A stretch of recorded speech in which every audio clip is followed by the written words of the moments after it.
Oh yeah!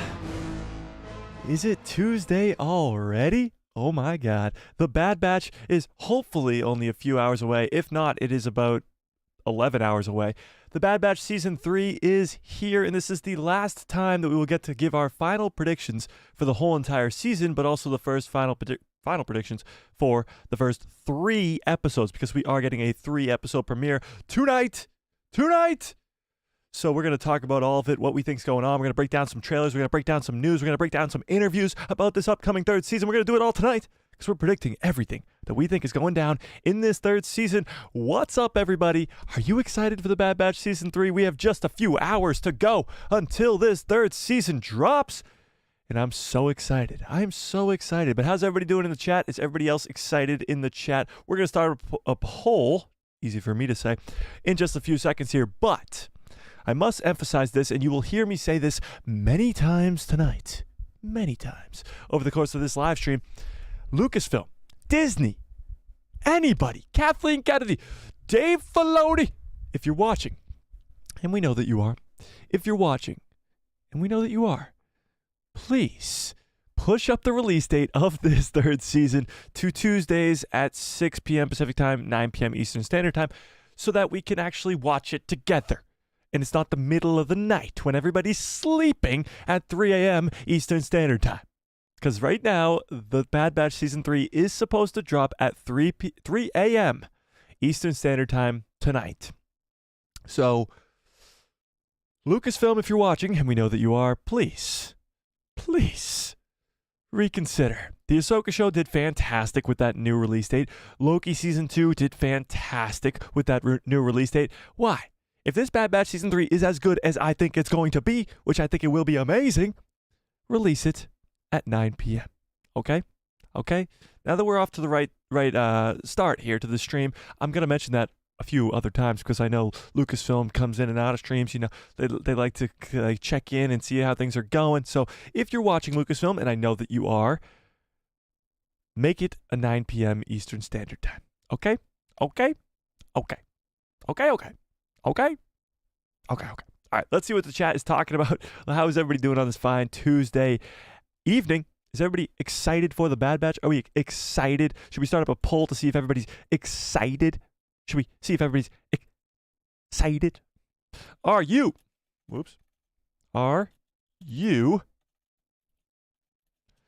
excited for the Bad Batch Season 3?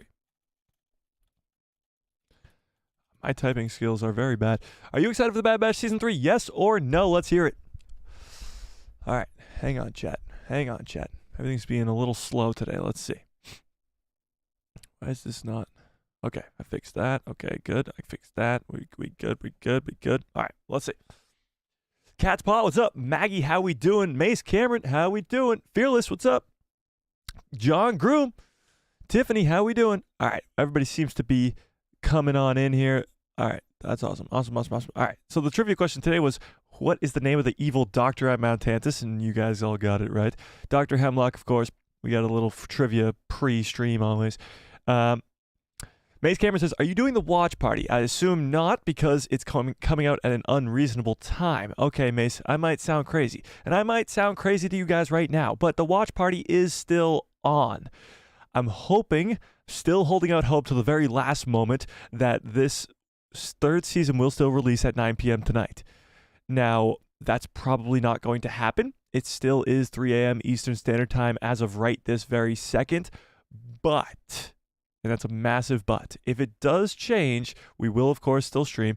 But if it doesn't change, we are still doing a watch party at 3 a.m. It will start at 2:45 a.m. Eastern Standard Time. I will be there. I probably am going to go to bed right after this stream ends so I can get some sleep before the watch party, and then I'm going to have to make a breakdown video after, so it's going to be a long night / more early morning for me, so I'm probably going to go to bed as soon as I possibly can after this stream to get excited and hyped up for a 2:45 a.m. watch party. I'm doing a watch party regardless. Whatever time this does drop, we are doing a watch party. Yes, Mace. Yes. Yes, we are. So hopefully people who are around the world that have a better time than 3 a.m. can tune in and watch as we do a watch party together. Of course. Yeah. Don't worry about it, Mace. Don't worry about it. John Groom, what's up? Says, I'd be getting a good night's sleep for the casual 8 a.m. start. Yeah, so if you guys are in Europe, it's probably like an 8 a.m., 9 a.m. start, so I hate you for that. But, you know, maybe you can join in the watch party. What's up, Tiffany? Fearless says, I am so hyped, so excited. I can't wait for this new season. How am I supposed to make it through these last few hours? Well, hopefully we can get hyped up together and we can actually give some crazy predictions. My glasses are foggy and it's pissing me off. All right, let's clean those up real nice. Yeah, so let's drop all of our last minute predictions for this third season in the chat. What do we think is going to happen in these first 3 episodes? But what do we also think is going to happen in the whole season as a whole? And I am blind. But what do we think? The first 3 episodes, we're going to watch the trailer again because usually a trailer for a show is only the first couple episodes. So I do think that a lot of the stuff that we're seeing in this trailer that we got is going to be in the first couple episodes. We also have 2 scenes from the show. I think I just made it worse, but that's okay. Whatever. We do have 2 new trailers that were just released. One was released today, one was released a few days ago, and we're going to watch those as well and get hyped up and excited. So that's the deal for today. We're going to predict what's going on in these first 3 episodes. Whoops. So let's start off with this first trailer that dropped today. Let's do this maybe. Maybe no. All right, we'll watch this official clip first. This one released today, and this is pretty interesting. It's got some young clones in it, young clone troopers that were on Kamino and now have escaped, and we see Hunter and Wrecker with them. No echo, but let's watch this trailer. All right, so let's hang on. It would be nice if you guys could see the trailer, huh? Wouldn't that be nice? Wouldn't that be nice? Let's see. All right, let's do this. Let's do that. Let's do this. All right, perfect. Okay, let's watch this trailer. This is called Paths Unknown, official clip. When the Empire transferred us off Kamino, we thought we were getting more training. Instead, they made us prisoners, took samples of our blood. Why? What was the Empire doing here? Whatever they wanted. At least we escaped before they destroyed the facility. And you survived alone out here ever since? We're soldiers. Or we were supposed to be.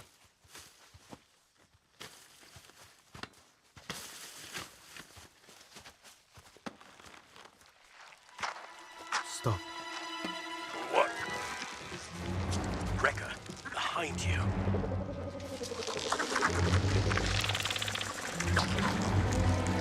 Run! Don't fire! It gets hostile when you shoot! You mean it's not already hostile? No! And that's it. That's about the minute trailer that we got. The 3 episode premiere is on February 21st, which is tomorrow. So that's it. But there is a lot of cool stuff in the beginning of this. These are 2 younger clones. When the Empire transferred us off Kamino, these are 2 young clones. So they're actually clones. And this actually does confirm that we are going to see Hunter and Wrecker tonight. There was a little bit of confusion as whether or not we'll just be only seeing Omega and Crosshair and Mount Tantus tonight. And we might actually not even see Hunter and Wrecker at all. But we will be seeing them tonight. And they are confirmed to be in this first trailer. So this is Cadet 1, it says, is speaking. We thought we were getting more training. Instead... So you can get a better look at them here. We do see some young clones being taken off of Kamino in the first season of The Bad Batch, so maybe these are the same ones. But it's somehow, some way, Hunter and Wrecker come across these other clones on this weird foresty planet. Now, we don't know what this planet is. We don't know where they are, but there's clearly some weird-looking creatures on this planet, that's for sure. They made us prisoners, took samples of our blood. What's interesting is he says, they took us as prisoners, took samples of our blood. The Empire, that is. Why? What was the Empire doing here? Whatever they wanted. At least we escaped before they destroyed the facility. And you survived alone out here ever since? We're soldiers. Or we were supposed to be. So clearly the Empire's up to something, taking the clones, the younger clones' blood to maybe do some more cloning on Mount Tantus or wherever they're going to go and do that cloning, possibly Exegol, but we'll talk about that in a little bit. So yeah, that's pretty cool. That is pretty damn cool. It's the teaser that they dropped today, the trailer. They dropped it 2 hours ago. Smash that like on there. Smash the like on the stream too. What the hell are you waiting for? But so that's the trailer from today. There's another trailer I wanted to watch actually too. This was from a few days ago, maybe yesterday or 2 days ago. Hang on. So this is the this is from 2 weeks ago, almost 11 days ago. So we'll watch this trailer too. We watched this, I think, last week on a live stream. But this is Omega going to Crosshair on Mount Tantus. So this is also from the first episode as well. Let's take a look at this. Crosshair. I tried to come earlier, but there are too many guards watching me. You shouldn't be down here at all. Well, how else are we going to plan an escape? There is no we, and there is no escape. Damn. I've already tried. Every stronghold has a weak point.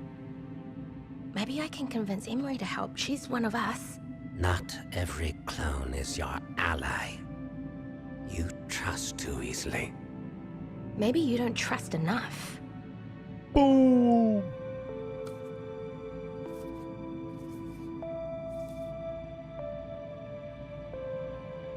Crosshair? Just go. Before you make things worse for both of us. Yeah, so that's going to be in the first episode with Omega and Crosshair. Crosshair's clearly going through it here. He talks about how he already tried to escape. Omega's trying to help them both escape. And she talks about Emery. Now, Emery is the clone sister that she has that works at Mount Tantus as a scientist that was revealed to us at the end of Season 2. I don't know what's really going to happen with that. Like, that kind of just got thrown in there in the very last scene of Season 2 as this big, crazy cliffhanger. And it honestly doesn't really make much sense at all. She was obviously made either with accelerating growth or she was created before Omega was created. But there is a clone sister. And it's very confusing. I don't know how they're going to explain that, how she's actually going to play a role in this third season. But in Season 2, and correct me if I'm wrong, but doesn't Crosshair get help from Emery already? Doesn't he already kind of, when he calls out to the Bad Batch and asks and gets that toxic gas or whatever, isn't Emery the one who kind of helps him out, helps him try to escape? I might be wrong, but I think Emery is going to be a main point in this third season. I just don't know how she sort of fits into the puzzle yet. But that's another awesome, cool clip that they gave us. Those two are both going to be in these first 3 episodes that we're getting tonight, so that's pretty damn cool. We're going to get to see some Crosshair and Omega on Mount Tantus. Well, we're also going to see Hunter and Wrecker and whatever the hell they're doing to try to go save Omega and Crosshair from Mount Tantus. So we got some. Let's go check out the titles. Can I? No, wait, hang on. Let's check out the titles from the Bad Batch here. What the hell? Oh, okay. I think I found it. Wait, what? Oh, there it is. So, we got the titles for each episode of The Bad Batch a few weeks ago, actually. But let's take a look at the first 3, because that's what we are seeing tonight. The first 3 episodes of this season. So this is the first 3 episode titles. If we zoom in here, maybe a little bit. Oh, that's too far. Perfect. So episode 1 is Confined, which is the trailer that we just saw with Omega and Crosshair. So that this episode is probably going to be focused purely on Mount Tantus and Omega and Crosshair.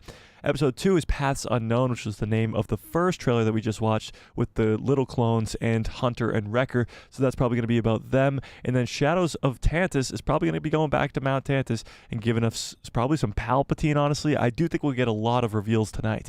Palpatine on Tantus is probably what's going on in this third episode. There's a reason that it's a 3-episode premiere and not just a 2-episode premiere. This third episode is going to be of extreme importance, and they threw it in there because they don't ever do this 3-episode premiere. It's usually only 2, or it's usually only 1. And the 3 makes us believe that this third one, Shadow of Tantus, which we haven't got a clip for yet, is probably going to be a lot of Palpatine, I do think. But I think you're going to see episode 1 is probably going to be more focused on Mount Tantus with Omega, with Crosshair, them trying to escape. What's going on with Emery? Is she a good guy? Is she a bad guy? She's working for the Empire. She's working for Mount Tantus and all that stuff. Then episode 2 is going to be more of what the hell is going on with Hunter and Wrecker. How are they going to find out where Omega is? Because they have no idea that she was taken to Mount Tantus. They don't know what Mount Tantus is, but they do know about Gregor, who they saved from that facility on that forest planet, and that could be the same forest planet, but I doubt it. And they do know that Omega's gone, and they have to find her in some sort of way. So that's probably what episode 2 is going to be about, and then episode 3, I think we will see Papa Palps coming to Mount Tantus and actually getting to see some really cool stuff in that 3rd episode. But we are getting 3 episodes at 3 a.m. 3 a.m. But yes, we're getting 3 episode premiere, and that is pretty damn cool if I do say so myself. So I have very high hopes for these first 3 episodes. That's why we're doing the watch party at 3 a.m. Maybe if it lets me down, we might not be doing 3 a.m. watch parties again because 3 a.m. takes a toll. But as of now, there is a watch party at 3 a.m. So, and Lucasfilm, if you're watching and we know that you are, change the schedule. Go back to the Ahsoka schedule. It was so much better. All right, let's check out what the chat is talking about. Are you guys excited? I appreciate the hearts. I really, really do. And if you haven't smashed a freaking like on this video yet, what the are you waiting for? Okay. Let's see what you guys think. What do we think? What's going on? What's going on? All right, let's see. Maggie says, I've almost finished watching The Bad Batch. Hopefully I can finish it before the new episodes. How many episodes you got left, Maggie? Come on. Slacking. Just kidding. May says, 8 a.m. on a Wednesday. I've got a test tomorrow in school, and I didn't expect, so don't expect me to be there.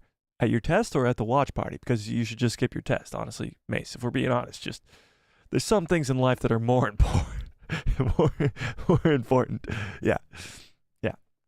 Tony says, I'll just watch tomorrow along with your reaction video. Yeah, I'll have a breakdown video hopefully out by 12 p.m. Eastern Standard Time tomorrow.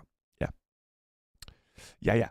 Cat's Paw says, I might just skip a couple of what I think are filler episodes and watch the last couple episodes of The Bad Batch Season 2 before the watch party. That's pretty cool to get yourself kind of geared back up. That'd be smart. John Groom says, I think we will see how Kanan met Hera. That's a great theory, John. I really, really like that theory a lot because I do think we're going to see a lot of familiar faces from the first 2 seasons of The Bad Batch. Maybe Gungi, maybe Hera Syndulla because we saw her in Season 2 as well. But also characters like we see in the trailer. Fennec Shand, Cad Bane, Palpatine. We know that they're all going to be in this 3rd season already, so it's likely that we will see some more familiar faces. And Hera Syndulla meeting a young Kanan Jarrus, who Kanan Jarrus was also in the first episode of the 1st season.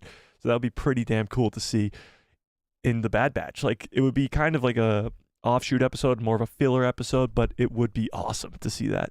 And honestly, I don't see any of the titles of the episodes referring to that, but it's possible. It definitely is possible.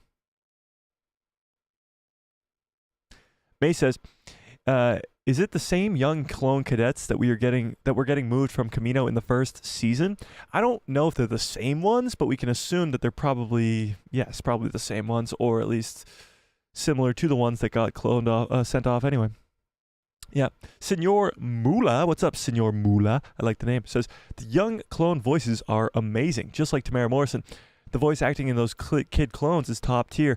It is pretty good, I must say. It does sound a whole lot like a young Boba Fett from the prequel trilogy, and that actually wasn't Tamara Morrison. That was Daniel. What's his name? Somebody help me out in the chat. What's the young actor who plays young Boba Fett in the prequel trilogy? Daniel something, I think. Daniel something. Yeah. Cat's Paw says, I don't even want to know what they did to the baby clones. I mean, a lot of clones died on Camino. A lot of them did. I mean, actually, did they die on Camino? Did they get all of the clones off of Camino? Because I remember at the end of Season 1, we see a lot of empty hallways. So maybe they got all of them off. Maybe they got them all off. Daniel Logan, yes, thank you.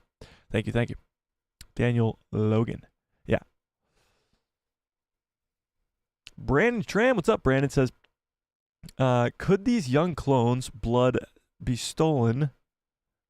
Be earlier versions of the Purge troopers?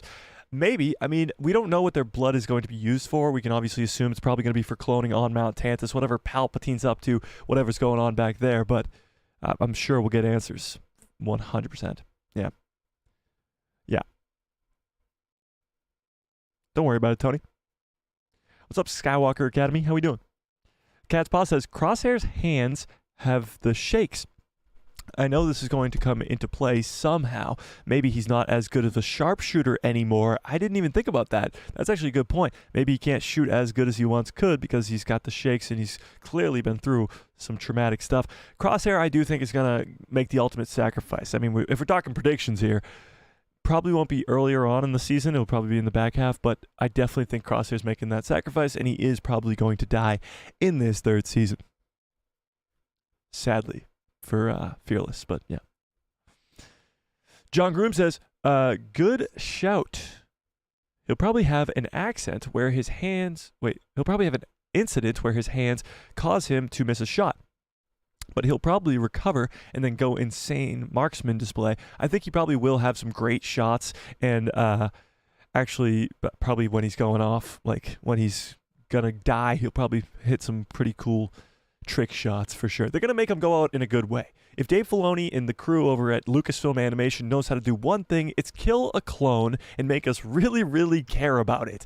Tech's death, Clone 99's death, Five's death. Like, there's an unlimited... Like, you go back and watch the Clone Wars and you're like, holy crap, I literally just met this clone, and now I'm already so strongly attached to this clone that his death is going to be something very special. And that's why I know for a fact that when time comes for Captain Rex to die, it will be on screen. We won't get like Captain Rex's death in a novel or in a comic book. Like, Captain Rex is the clone. He is the most important clone, and his death will be something very special. Probably in live action too, if I were to guess. But we'll see. Yeah. Catherine says, 3 a.m. Why? Catherine, I'm thinking the same thing. Why? Why? Just make it 9 p.m. The Ahsoka schedule was peak. It was so good. So good. I don't know why they would ever change that. It's crazy. Yeah. Tony says, wait. Nah, I got a cold. Oh, that's too bad, Tony. Hopefully you feel better. Yeah. May says, Gregor was rescued from the planet Darrow, supposedly. Darrow? Maybe that's the planet we see in that trailer, too. I don't know. We'll see. We shall see. Maggie says, I'm on Season 2, Episode 5. Maggie, you got 11 episodes to watch before the 3-episode premiere tonight. Good luck. I wish you the best. Brandon says, it would be... Oh, damn it. It just scrolled down to the bottom. Oh, there we go. Brandon says, it would be cool if we get to see the experiments on Mount Tantus for the Bad Batch Season 3, like Palpatine's Zillo Beast armor in the Thrawn trilogy. Thrawn also uses Tantus for a base with the remnants of the Empire. Yeah, so that's in Legends, though. That's in the Heir to the Empire, where Thrawn goes back and uses Mount Tantus as a cloning facility for him. And that's where we get Jorah Sabaoth and Luke Skywalker, a clone of Luke Skywalker. And I do think that's how they're going to do this in canon, obviously a little bit differently. But I do think Thrawn in live action is going to come back to Mount Tantus. And that's why I think this third season of The Bad Batch is going to be so important for the future of what's going on in the Mandoverse. And I think that could actually lead us to be seeing Thrawn in this third season on Mount Tantus. I think Thrawn could definitely show up at some point and give us a cool little appearance there. And by the way, 100% of you guys, with almost 20 votes in so far, are excited for The Bad Batch Season 3. So that's what we like to hear. Yes. Yeah. Rampart says all essential personnel have been removed from the facility. Yeah, but are the clones really essential personnel to him? Yeah. Rose, what's up? How we doing? Fearless says, and if he doesn't, after all, I'm going to cry like a baby, talking about Crosshair surviving. Yeah, he's probably not going to, sadly. Maggie says, wasn't Rex at the Battle of Endor? I don't know if that's canon. Like, can somebody confirm if that's canon or not? a lot of people do say that that old guy at the Battle of Endor is Captain Rex. I don't know if that's canon information or not, but if it is, I mean, that's pretty cool. So that would mean that he's still alive at that point, because we see him in Rebels, so he's still alive then. We just don't know when he dies, you know? John Groom says, Jesse's death was slightly underwhelming. We got to see his helmet on a stick. Yes and no. We got to see the whole, like, Order 66 stuff happen to him, and Rex and Ahsoka having to take them all out, kind of. That was pretty devastating. Tiffany says, imagine if Crosshair does survive. Yeah, that's true. You'd have all the bragging rights in the world, Fearless, 100%. But, yeah, I don't think he will. I think all the Bad Batch are honestly going to die, except for Omega at this point. So, I don't know. It's going to be a very sad season. I said this in the Discord earlier. It's going to be an incredible season, like really, really good, story-wise, like for all these characters, but it's going to be sad. By the end of this, we're all going to be pretty damn sad. Yeah. Yeah. Crosshair will stay behind later in episodes and let the others escape. I'll lose it if he says Order 99. Oh, yeah, imagine he goes out the same way the Tech did. Whew, that would be tough. But I do think the rest of the Bad Batch are going to die as well. What's up, Jay? How we doing?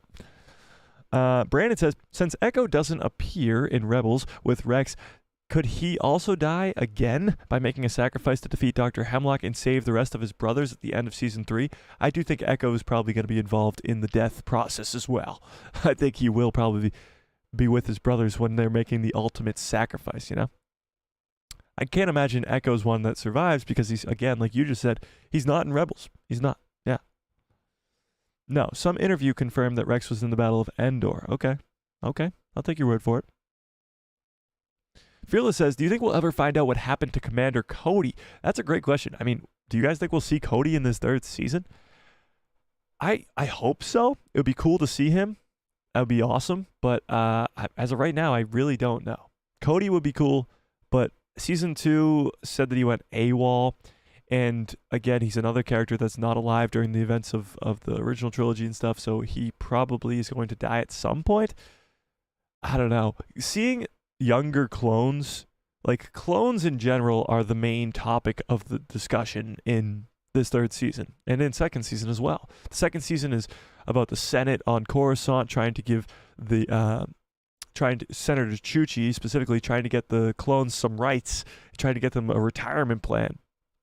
And a lot is focused in this 3-season show on the clones and what their future looks like. So I could see a lot of clones banding together in this final season to sort of make a strong blow at the Empire or something along those lines. Maybe blow up Mount Tantus, who knows? But I do think a lot of clones are going to be working together. So if that does mean that we're going to see Gregor, Rex, Wolf all working with the Bad Batch, with Cody involved as well, and maybe some young cadets like we saw in that trailer, like, it's definitely possible that we could get a ton of clones all making one last sacrifice play because they all want to die with honor in the battlefield to kind of make a strong blow at the cloning facility on Mount Tantus, or in some sort of way fight back against the Empire. So I could definitely see a lot of clones, if not all the clones, dying in this third season, which would be a bummer. But it's definitely possible because there's millions upon millions of clones right now. And by the time of the original trilogy, there's maybe a handful. So at some point, they all have to kind of die at the same time or all die around the same time. And that might happen in this third season. Yeah. Jay, what's up? I'm doing good. How are you? John Groom says, everyone is expecting them all to die. Surely Dave has a curveball for us. Yeah, and maybe that curveball is like Asajj Ventress and Omega going off with her and getting the next show after this. We talked about this on Saturday's stream, but Omega is confirmed, take that with a sort of grain of salt, to have a high M count, which is midichlorian count, which means she does have Force sensitivity. She is sensitive to the Force, meaning if with the right training, she can wield the Force. And maybe that right training could be with Asajj Ventress. However, that's coming from the critics who have seen the first 8 episodes and the producers themselves, that she does have a high M count. So coming into this third season, that means in the first 8 episodes at least, we find out that Omega has a high M count, meaning she's force sensitive. And from the voice actress of Omega herself, which we talked about last Thursday on live stream, Michelle Ang, she says that the interactions between Omega and Asajj Ventress in this third season are very telling and very important to the character arc of Omega's story. So Asajj and Omega do meet on screen and do have very important story beats to Omega's story, which could lead to a big curveball at the end saying Omega's force sensitive and she's going off to train with Asajj freaking Ventress. So if that's not curveball enough, I don't know what is. But yes, to your point, we're expecting them all to die, and it's possible that a few of them could technically survive. I just think the main ones, Crosshair and Hunter specifically, are probably goners. Yeah. Skywalker Academy says all the clones deserve better. It's true they deserve better, but I think they want to go out the way that they were made to be, in war, in battle, in a sacrifice play to save everybody, to save the galaxy. Yeah. I hope we see Cody too. Me too. 100% Rose. 100%. Galaxy's Greatest, what's up, says, I think Ventress is coming now, because later this year, when Tales of the Jedi Season 2 is released, they'll bring in what happened in The Dark Disciple to animation. And there'll be episodes to show how Ventress returns. I completely agree. I think this is not the last we're going to be seeing of Ventress. We'll definitely see her in Tales Season 2, but I also think we'll see her in their own animated show after the events of the Bad Batch, possibly a story of Omega being trained by Asajj Ventress. Or maybe that's also a story being told in Tales Season 2. I don't know. But, to your point, Galaxy's Greatest, the Dark Disciple retcon, which isn't really retcon, will be explained in Tales of the Jedi Season 2. How Asajj is still alive, how she returned after her canon death in the Dark Disciple novel. Yeah, for sure.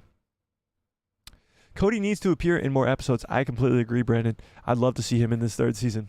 I don't think we'll see him in the first 3 episodes tonight, but I think we will see him. Yeah. Maybe he's frozen in carbon. Maybe he's carbon frozen like Kix. Maybe. Or Kinks. Maybe. Damn it. Just scroll down to the bottom again. John Groom says, maybe they're saving Cody for Obi-Wan Kenobi Season 2.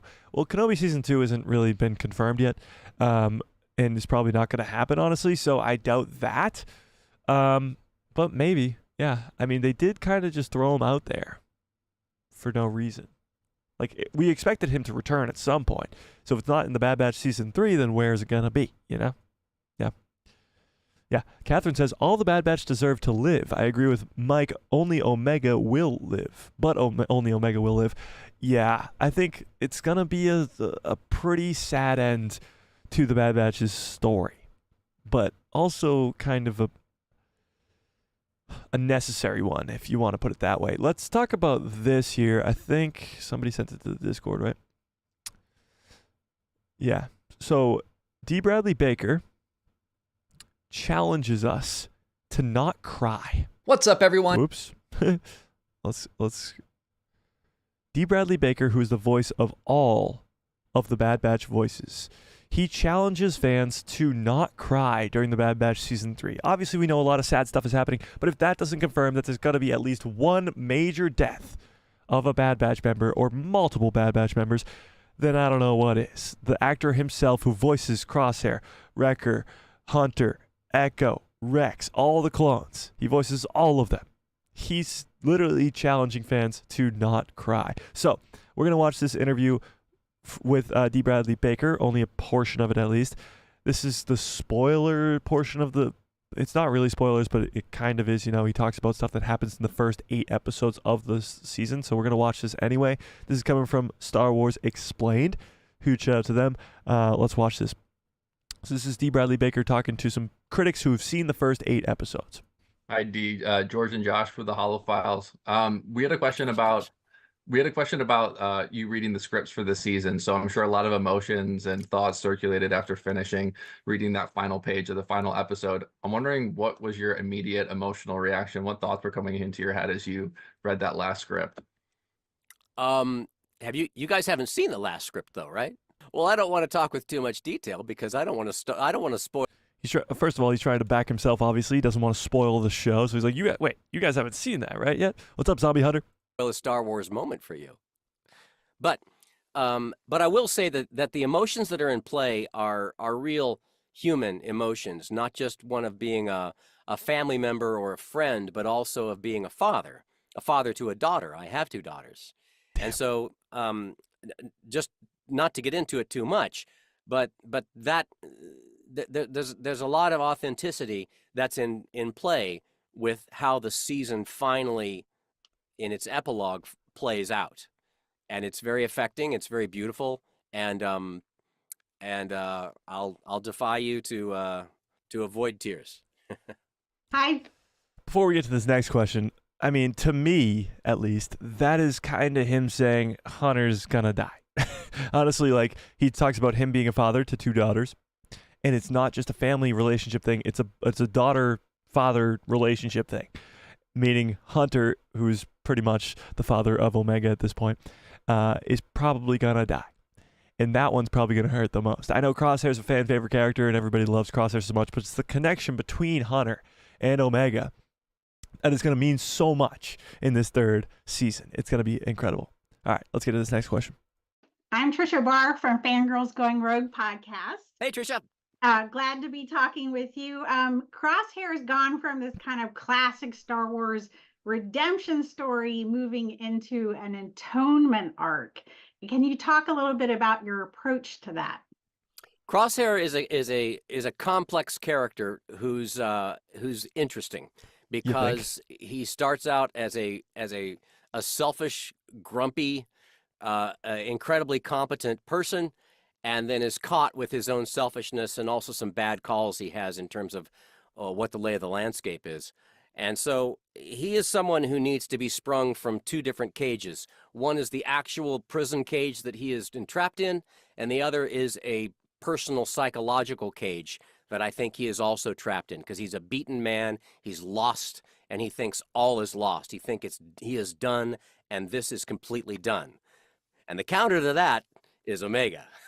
Omega has learned over these past 2 seasons with the Bad Batch to be not only confident in herself, but to have a sense of optimism and practical persistence that is open to the improvisation of problem solving that she is about to school old Crosshair in.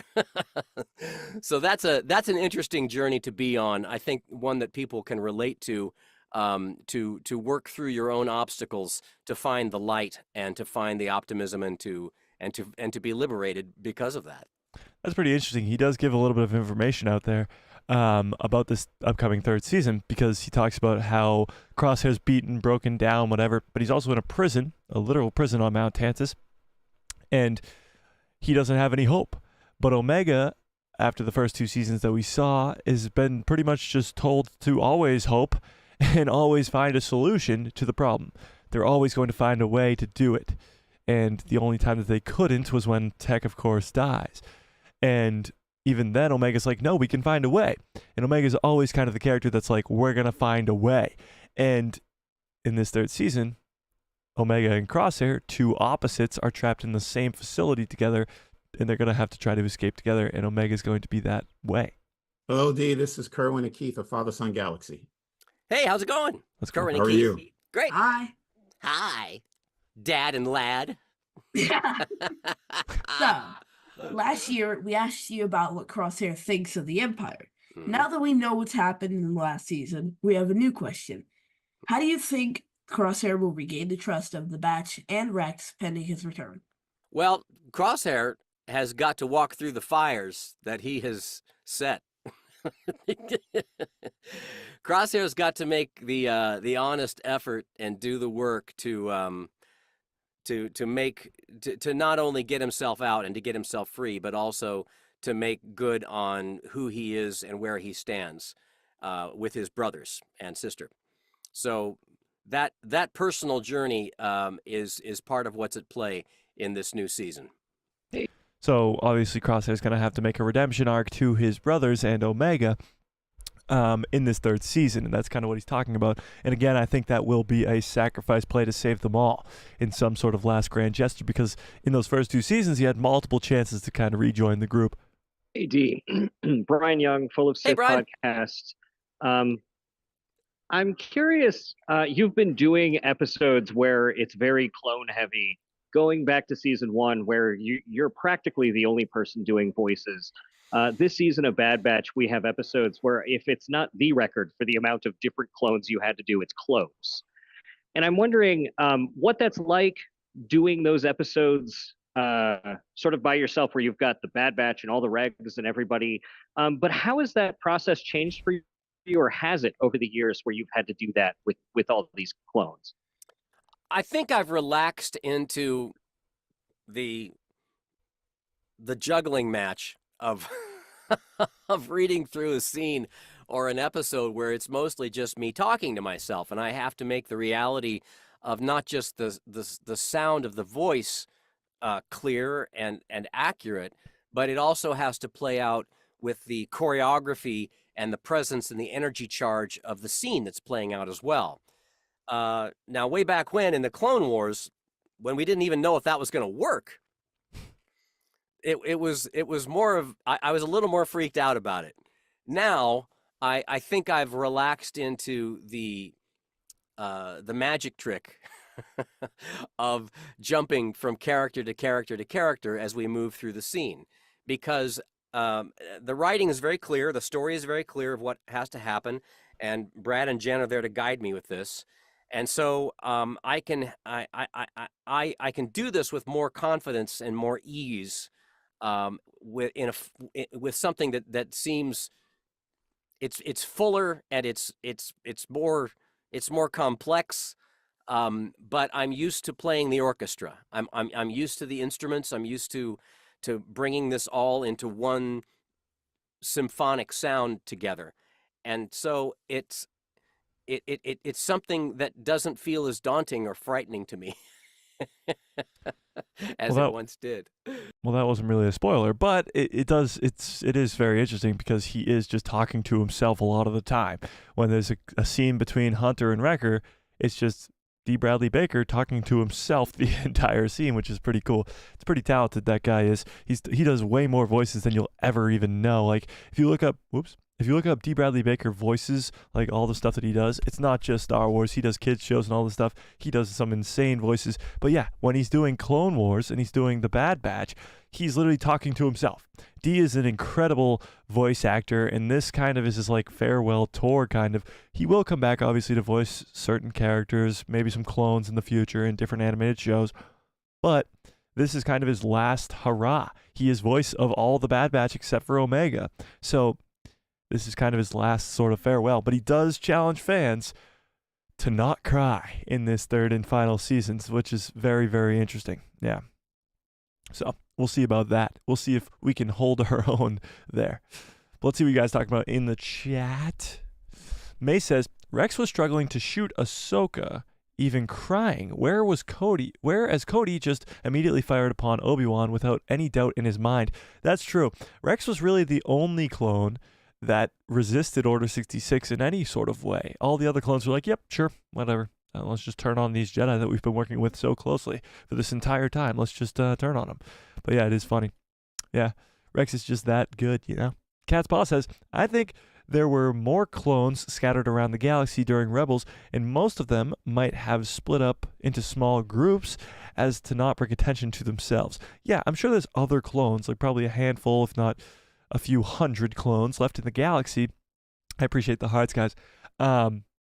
But I don't think they're sort of like that many. There's millions of clones right now. Millions that were created by the Kaminoans throughout the Clone Wars. And they're all kind of just around. They're on Coruscant. They're on Tantus. They're all over the place. So, yeah, I don't know. I guess we'll have to wait and see what happens with the rest of them. Brandon says, it would be cool if they brought back other clones that we haven't seen since the Clone Wars, like Commander Doom, Boyle of the 212th, Dogma from the 501st, cameo from Kinks, the medic, of course, and the sinker of Wolf's pack. Yeah, I'm sure we'll probably see some familiar clones, 100%. Nico, what's up? We'll definitely get some familiar clones, 100%. But I don't really know which ones. Wolf is obviously in the trailer for the 3rd season, so he'll be in there, but I don't know. Rex is too, but we'll see. Fearless says, have you watched the interview with the voice actor for the clones? There's a little hint. Could mean something. You mean the one we just watched? Did you send that in before we just watched that? I'm confused. Skywalker Academy says, I want The Hidden Path to be the next show, but it will be animated. Now I want it to be live action. Oh, honestly, if The Hidden Path is the name of the next show, that would be awesome. If we got to see that be the next show, incredible. That'd be awesome. Can I get some good cups follow? Oh, why are there already good cups follow orders in the chat? This is the good cup that follows orders. Ba-ba. Can I get some good cups follow orders in the chat, please? As the good soldiers are about to follow orders tonight, that good cup follows some good orders. What is the Empire going to do with all these kid clones? We'll probably take their blood and do experiments on them, Rose. Honestly, that's probably the only thing. You know? That's the only thing that's probably going to go down. Catherine says, Skywalker, yes. Skywalker's yes? Oh, talking to Skywalker's Academy. Yes, a story arc on the Hidden Path would be great. Yeah, going back to that, the Hidden Path has now been mentioned in Jedi Survivor and in Kenobi. And it's sort of like the Underground Railroad of the Jedi after Order 66 and how they escape the Empire safely without dying. Because they got Inquisitors, Vader, and the whole army of the Empire hunting down Jedi for 20 years in between the prequels and the original trilogy, and there's still some Jedi that survive. Yoda, Obi-Wan, and obviously a lot more now. Cal Kestis, Balin, who's not really a Jedi anymore, but he still is a Jedi who survived. I guess not Ezra Bridger. Jude Law's character that's going to be in Skeleton Crew. There's just more and more and more. Quinlan Vos, Asajj Ventress. But a Hidden Path show that shows how all these Jedi survived would be pretty damn cool. You get to see some OG background Jedi from the Clone Wars or from even the prequel trilogy itself. And you get to see those characters come back. You get to see Quinlan. You get to see Asajj. You get to see Omega learn to be a Force wielder in that show. You get to see some Cal Kestis crossover. Maybe Cal Kestis in animation first before he comes to live action. I actually do have an interview pulled up here with Cameron Monaghan, who voices Cal Kestis, and he talks about a possible live action appearance. We'll talk about that later, though. A Hidden Path show would be incredible. It would be awesome. I'd be 100% down for it. Skywalker Academy says, I hope they leave us thinking Omega is dead, but they have Asajj take her to Dathomir and give her the Night Sister magic treatment. Wow. Imagine that's how they explain how Asajj Ventress survives too, is Omega dies, but she gets brought to Tantus? That would be amazing. Maggie says, who's Cal Kestis? Cal Kestis is the main character of the Jedi games, Jedi Fallen Order and Jedi Survivor. He's a brand new-ish character from 2019. And he's incredible. He's become a fan favorite character right off the bat. Cameron Monaghan voices him and looks like him. And he's a fantastic new character. Yeah. John Groom says, I just had a thought of Kenobi recruiting a bunch of old clones like we see in Season 1 to fight him and Cody in command. Fight with him and Cody in command. Yeah, but Obi-Wan doesn't leave Tatooine after Season 1. He stays on Tatooine to protect Luke until A New Hope. So he can't really be commanding an army of clone troopers against the Empire. Yeah. Damn it, it just scrolled down to the bottom. Oh, Jay says, what if all the clones have a kill thing in their inhibitor chip and they just kill them all at the same time? That would really suck. If Emperor Palpatine just comes in and goes, I'm just going to kill you all like this because I put an inhibitor chip in all your heads. It's definitely possible. It would be a really easy way to kill all the clones at the same time, but that would be a bummer. That would be a big-time bummer. But again, the critics did say that Palpatine is more scary than ever in this 3rd season of The Bad Batch, which I don't get how that's possible. But maybe that's how he is. He kills all the clones at the same time just by giving the order. and their inhibitor chips just blow their heads off. That's a little graphic for an animated Star Wars show, but it's definitely possible. Yeah. Cat's Paw says, some people are asking how Ventress is alive, but her body was taken to Dathomir. So, yeah, it's definitely possible, 100%, that she just got resurrected on Dathomir. And that could be, again, something that connects to what Thrawn's doing on Dathomir right now with the Night Sisters and all that other stuff. Ellie, what's up? How we doing? Yeah. Catherine says, D. Bradley Baker was a great interview. He really is. He's a great guy as well. And 100%. Your pal Joe, what's up? Yeah, he's a very talented guy, for sure. May says, unrelated, but I was reading the Empire magazine interview with Sam Jackson. It says that he convinced George Lucas to give him the purple lightsaber by bringing him snacks a lot. That's hilarious. Yeah, you got to get me that interview. You got to get me this magazine, Mace. You got to get me that magazine because it's only in London right now, and I'm not in London right now. So, yeah, there's a bunch of interviews in there that I'd love to get my hands on, but that's hilarious. Sam Jackson's the GOAT. What's up, Zombie Hunter? Brandon says, D. Bradley Baker is the GOAT. Well, there you go. Another GOAT at voice acting. He was also voiced Appa. Really? And Momo, which is Aang's giant flying bison, and his little lemur dude from Avatar. That's awesome. Is anybody actually excited for Avatar? Avatar comes out tomorrow, or no, Thursday? Avatar comes out Thursday. Avatar The Last Airbender live action series. I've heard very mixed opinions on whether or not people are excited for this or very concerned after what happened last time with the live action version of The Last Airbender. But if you've seen The Last Airbender, you know how incredible it is as a show. So if the live action version is anywhere close to that, I'm all in. I'm definitely watching it. But yeah, I'm excited. Cat's Paw says, father's sacrifice to let his daughter live. Yeah, that's probably what's going to happen with Hunter. Yeah. Which is pretty sad. Pretty sad. Yeah, 100%. Tiffany says, ugh, yes, definitely got those vibes from what he just said. I always loved the father/daughter connection between Hunter and Omega. Tissues will be in hand. They probably will have to be. I think Hunter's definitely a goner, 100%. Yeah, and it's not looking too good. Not looking too good at all. John Groom says, we met the Bad Batch in the final season of the Clone Wars. Makes sense that we meet the stars of the next animated shows in the final season of the Bad Batch's show, i.e. of Ventress. Yeah, it's definitely possible.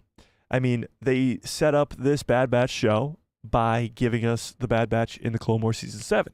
It's very likely that that same thing will kind of happen again with Ventress in this third season of the Bad Batch. Let's actually take a look at the Bad Batch official trailer again, and let's take a look at what we think could happen in these next first 3 episodes that are coming out tonight, because this trailer has a lot going on here. This trailer has a lot going on here, and usually with Star Wars trailers especially, it's usually only the first couple episodes that they show any film from in the first trailer. So this whole trailer, from Palpatine to Cad Bane to Fennec Shand to Asajj Ventress to all this stuff, could only be in the first couple episodes, which is insane. Like, what else is there to come in this season? We don't know, but let's watch this trailer yet again. You guys want to watch the trailer? Let's watch the trailer. All right, let's do it. This is the official trailer that was released a few months ago. Or 8 months ago. Hold on! We've got troopers up top. We're running out of road! Not exactly a stealth exit, boys. Let's move!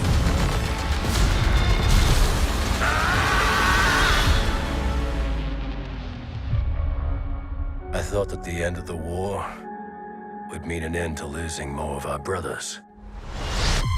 But I was wrong.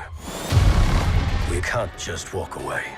Not with the Empire imprisoning the kid. Secure her in a cell. Dr. Heavy. Omega's been waiting for us a long time. Our mission is not over yet. There is nothing of greater importance to secure the future of this empire. Whatever is needed to accomplish this goal, you will have it.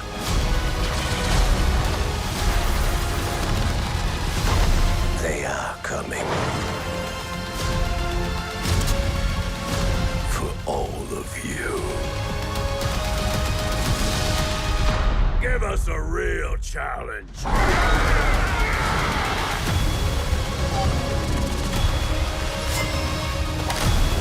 Everyone, down! We're not big on following orders. I wasn't planning on killing you, but you're making it very tempting.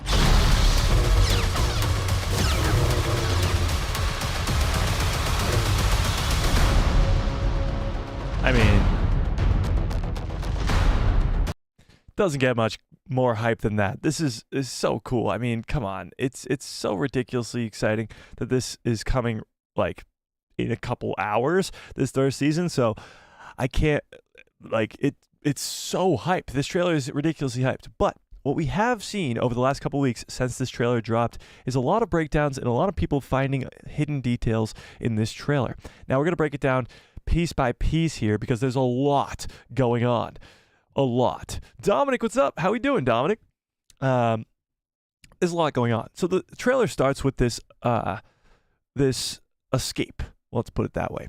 An escape from a probably Mount Tantus, but we have the Bad Batch members of Wrecker and Hunter helping somebody escape from somewhere. And we think this is probably going to be Crosshair, because Crosshair is in this scene if you missed it. So let's watch this. Hold on!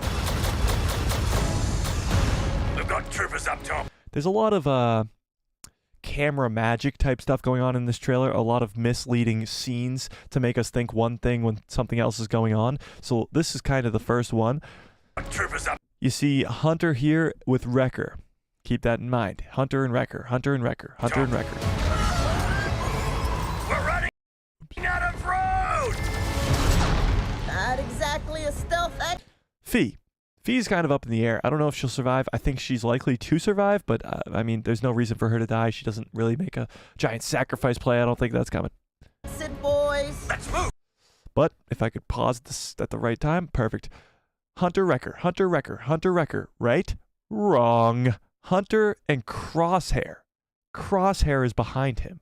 So what's Crosshair doing in this scene? I don't know, but clearly the trailer has made us to believe that something's going on here when it's not really going on there.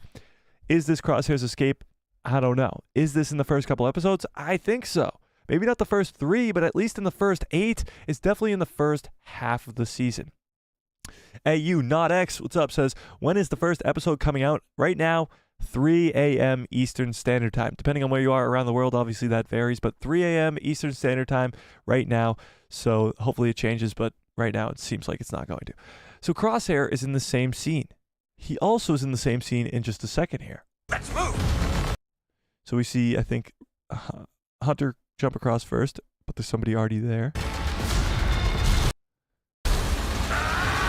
Right here, boom. Crosshair's already there. So Crosshair is in this escape. He is in this very early on scene. But we noticed this last stream. Right here. As we see, Wrecker is carrying somebody. Now somebody actually, I think it was Cat's Paw maybe, said in the comment section of one of the videos that this could be Gungi. It's kind of the color of Gungi, but again, if you zoom in, it doesn't really look like the shape of Gungi. He is carrying something, though, and it looks like a person, maybe, but it also could be something else, an animal, maybe. I really don't know, but he's definitely carrying something, and Crosshair is present in this scene. So I don't know what's going on here, but it is not the first scene of the show. That's for damn sure. That's for sure. Yeah.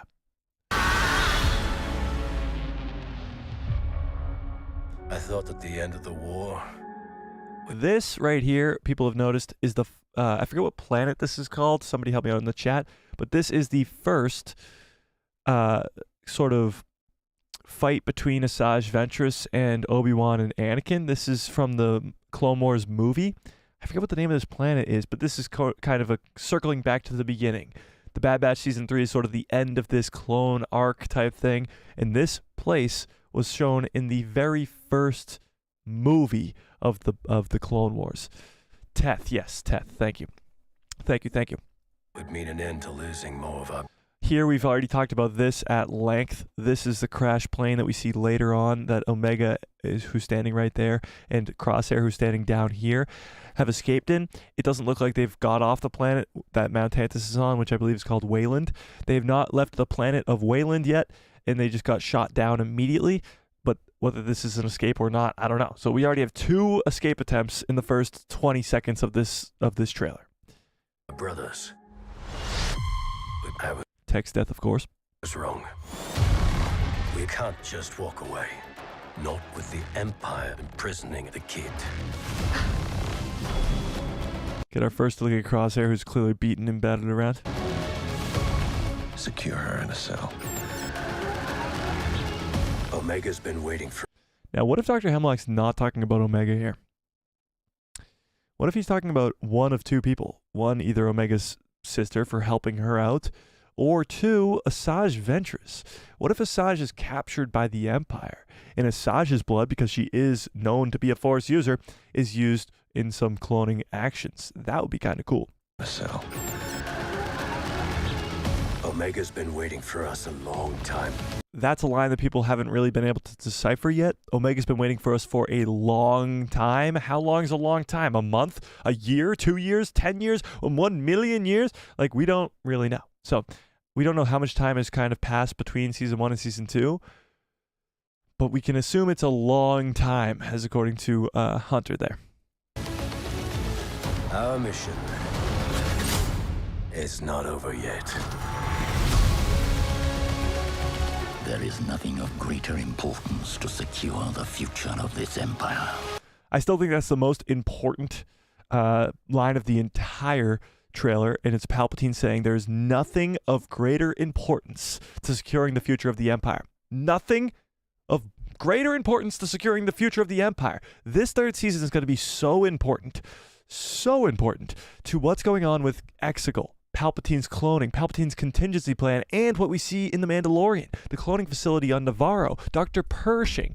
All that stuff is going to be explained in this 3rd season of The Bad Batch by Palpatine himself. Palpatine himself. Crazy.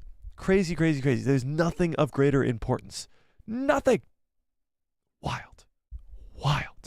And of course, I have to remind you that review that said that Palpatine has never been scarier than in this 3rd season, in the first 8 episodes of the 3rd season. I do think we will be seeing Palpatine tonight in that 3rd episode too. Greater importance to secure the future of this empire. Whatever is needed to accomplish this goal, you will have. This was them getting shot down, like we talked about earlier when we saw them climbing out of the wreckage. This goal. This is probably their escape attempt. Crosshair and Hunter and Omega, I should say. You will have it.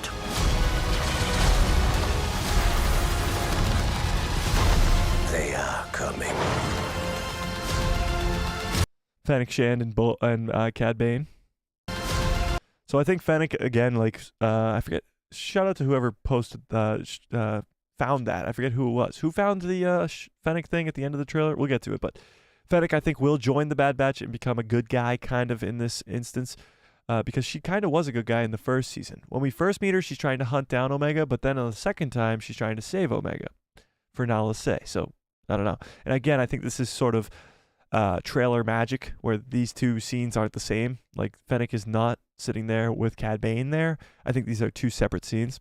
And of course, he's just the best. He's just the freaking best, okay? David, what's up? For all of you. Got a look at Wolf there. Let's take a look at him. All of you. There's Wolf. He, at some point, is going to get his inhibitor chip taken out, so he'll have a redemption arc in this 3rd season as well, because we see him in Star Wars Rebels with Rex and Gregor. Give us a real challenge. And this is what we were talking about. Right there on well, you guys can't see it. Hang on. Right there on the very left of your screen is Fennec Shand working with Hunter and Wrecker here. She seems to be protecting them from a threat in the woods, maybe. And this does look like the same planet that they were just on with the cadets in that trailer that we watched before, too. So Fennec is working with them at some point. That's at least what we see from here. Still don't know what that planet is. Nobody kind of can figure this out. Whose ship is this, and what planet is this? It's a very purpley vibe.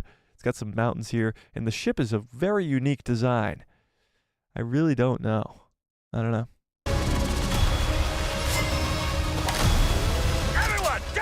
We're not big on following orders. This is Crosshair's gun again. So Crosshair's again with Hunter and Wrecker already in this trailer. I think Hunter might make an escape very early on. Like maybe even tonight. He might make an escape, but Omega won't. So Omega might stay captured and Crosshair might get out. But I don't know how that's going to work. I guess we'll have to wait and see. But I wasn't planning on killing you, but you're making it very tempting. And then, of course, she needs no introduction. Asajj Ventress caps off the great trailer. I still think she's obviously going to be in the first 8 episodes. We know that for a fact. Asajj Ventress will be in the first 8 episodes. So the first half of the season. We don't know when, but she will be in that first 8 episodes. And again, I think more trailer magic to think that they are facing off against Asajj when I don't think they're fighting. I think Asajj is fighting versus the Empire. She's a good guy. The only reason they did this was because most normie fans who've only seen the Clone Wars only know Asajj as a villain, and they just assume that she's going to be a villain when she comes back. But she's not. She turns into a Jedi after the Clone Wars, falls in love with Quinlan Vos, and eventually remains a good guy. But it leads us to believe that she's fighting against these two, and she's just not.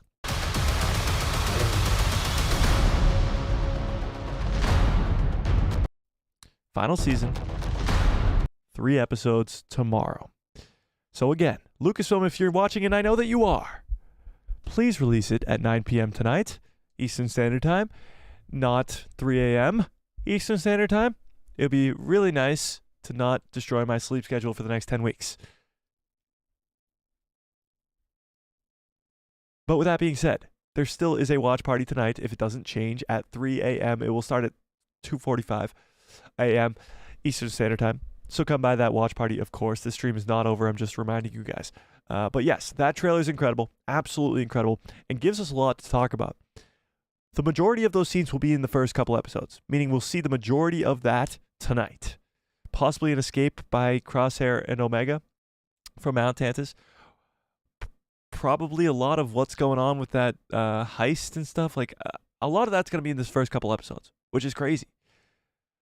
That's a lot. Palpatine saying that whatever's going on Mount Tantus is the most important thing to securing the future of the Empire. A lot of the critics' reviews said that they will also have a lot of things explaining the Mandalorian in the Rise of Skywalker and Palpatine's return in this Bad Batch 3rd season. So it will connect the entire saga, from the cloning efforts of Kamino all the way to the cloning efforts of Palpatine in Rise of Skywalker, to Snoke, to all of it. It will be completely explained in this 3rd season, and that's wild. And that's what's really getting me excited for this. But what are you guys saying in the chat? Let me pull up the chat again so I can see what you guys are talking about. All right.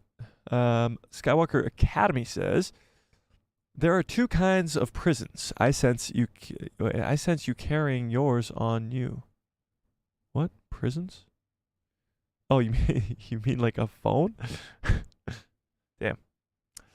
Tiffany says, ugh, yes, definitely get those vibes from what he said. Oh, I already said that. Yeah, I'm sorry. Damn it. Where was I? Oh, okay. Skywalker Academy says, D. Bradley Baker always talking to himself. Everybody needs great advice once in a while. Talking to himself, everybody needs great advice once in a while? I'm confused. I don't know what you're talking about. Yeah. I'm sure he'll be back to play Rex or someone else later on. Yeah, he'll definitely be back. I mean, he's going to be the voice of all the clones forever. So whenever there's a clone involved, he'll be involved. Yeah. Nico, what's up? I feel like I said Nico, what's up like an hour ago. Am I that far behind on these chats? I don't think I am. Yeah, I'm not. Oh, shit, I might be. Damn, I might be. All right, don't worry. I'll get to all your chats. Don't worry about it. But Nico, what's up? It's been a while, and I can't even find your chat. Okay, there we go. Thank you for the good Cubs follow orders. I appreciate that. Rex was always so loyal, even in Rebels. He talks about Anakin and to Ezra. Yeah, he was always a loyal clone, but for him to be the only clone that sort of resisted Order 66, that's very important. Even with the inhibitor chip in his head. Yeah. Maggie, I love the new profile picture, by the way. Rose says, I still don't understand why the Empire would waste a able resource of clones. They could just move to the labor force. Really dumb. Yeah, why would they destroy Kamino is what you're saying? Well, Tarkin specifically and Rampart, we see in the first 2 seasons, really want the Empire to switch over to cadets or more real people who volunteer to work for the government, the Empire, instead of clones. Now, why they want to do that is probably to have more loyal troopers instead of the clones who could not follow orders if they want to, like we see with a lot of the clones that don't follow orders for the Empire anymore. A lot of them go rogue.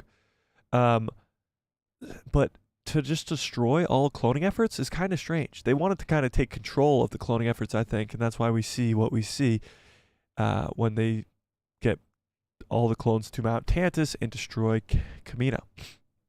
Yeah. Cal Kestis in live action or animation would be awesome. Yeah, I agree. I want Cal Kestis so badly. Cameron Monaghan's an incredible actor, and the character is just so damn cool. Yeah. Fearless says, I hope we get another animated show after this one, but what would it be about? Again, I think it could be an extension of this Omega and Asajj Ventress story, and maybe a hidden paths type thing going on with Quinlan Vos and other Jedi. Maybe. I don't know. It's definitely possible we could see some cool stuff after the events of Bad Batch. But again, my other option is always going to be a Luke Skywalker Jedi Temple show. I would pay so much money to get that. Like a ridiculous amount. Jedi Dan, what's up? How we doing? He says enlists are cheaper than clones. That's true as well. It's a lot cheaper. Cloning is, I'm sure, very expensive. Yeah. John and Palpatine wanted to keep cloning to himself and have him be able to survive forever, so he didn't want the cloning efforts to be more involved on creating an army. He wanted the cloning efforts to be more involved on him and how he can survive forever. Yeah. John Groom says, people moan about more and more Jedi surviving, but given how many Jedi there were and what the Jedi are capable of, you could argue that more Jedi should have survived. Yes, John, that's a very good point. I completely agree with this. All the people who are like, oh my god, Order 66 is pointless now. Like, so many Jedi survived. That's ridiculous. There was tens of thousands of Jedi during the time of the Republic. Tens of thousands. You're telling me that Order 66 killed all of them except for Obi-Wan and Yoda? I don't think so. Because you're inferring that all Jedi, all tens of thousands of them, had clones around them at the time of Order 66. Or you're inferring that they couldn't have sensed it like a lot of them did, but not in time, and couldn't fight back against their clones. You couldn't tell me that a few hundred of those thousands of Jedi weren't just sitting on the toilet when Order 66 happened to happen. And they were taking a big old dump, and that saved their lives.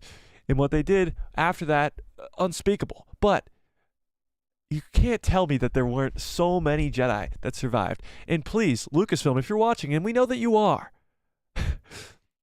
take whatever story you had for how Jude Law's Jedi, who's going to be in Skeleton Crew, however you wanted to explain how he survived Order 66, please, I beg you, have him be on the toilet. Please. My one request. May says, self-destructing inhibitor chips? It could be possible. Yeah. It could be. Cat's Paw always wanted the clone animated Rebellion series. That would be cool, but I doubt it. Yapala Joe, what's up? Says Cal Kestis is the lead in Jedi Fallen Order and Survivor games. Yes, he is. And that badge just doesn't get much cooler, Joe. It really doesn't. I'm actually like because that's the 6-month badge. So what's the 1 year one? I forget what I even made the 1 year one, but it should be that because it's so damn cool. It really should. It's awesome. I really appreciate you guys for being members. The members, of course, do not get appreciated enough on these streams, so I'm shouting them out right now. To those people who are members, you know who you are. I appreciate all of you guys more than you'll ever know. And it's the best way to support the channel. Literally only 99 cents to become a member, and you get instant access to cool, awesome stuff like giveaways, which we do every month. And one is coming up actually right now as we're getting close to the end of February. Yeah. Ellie says, very off topic. Oh, here we go. But do you ever think that the word Q has 4 silent letters and the only one that is pronounced is the letter Q?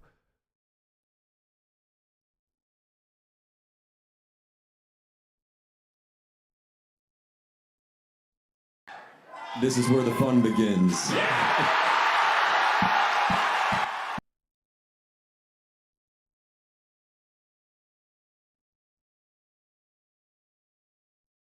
I got a bad feeling about this.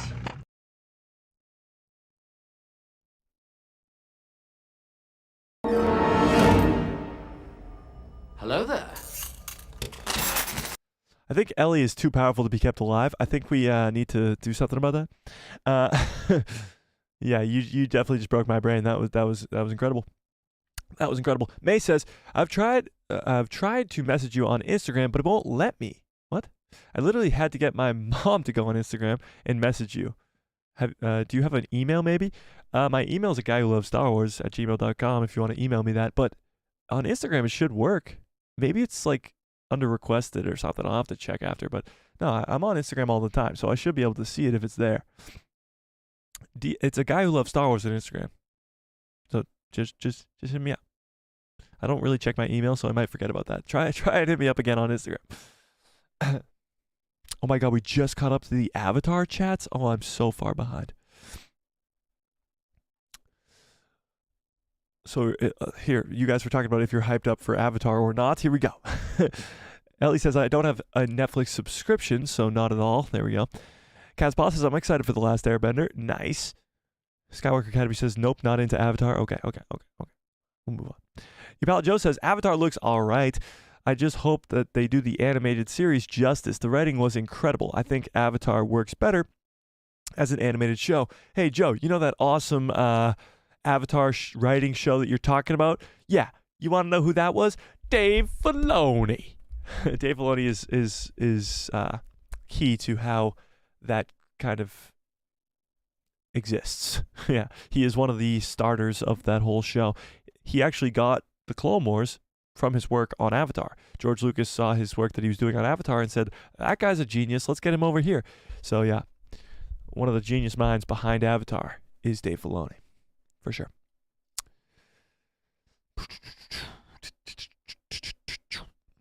Ellie says, did anyone else notice how Omega never smiles in the trailer?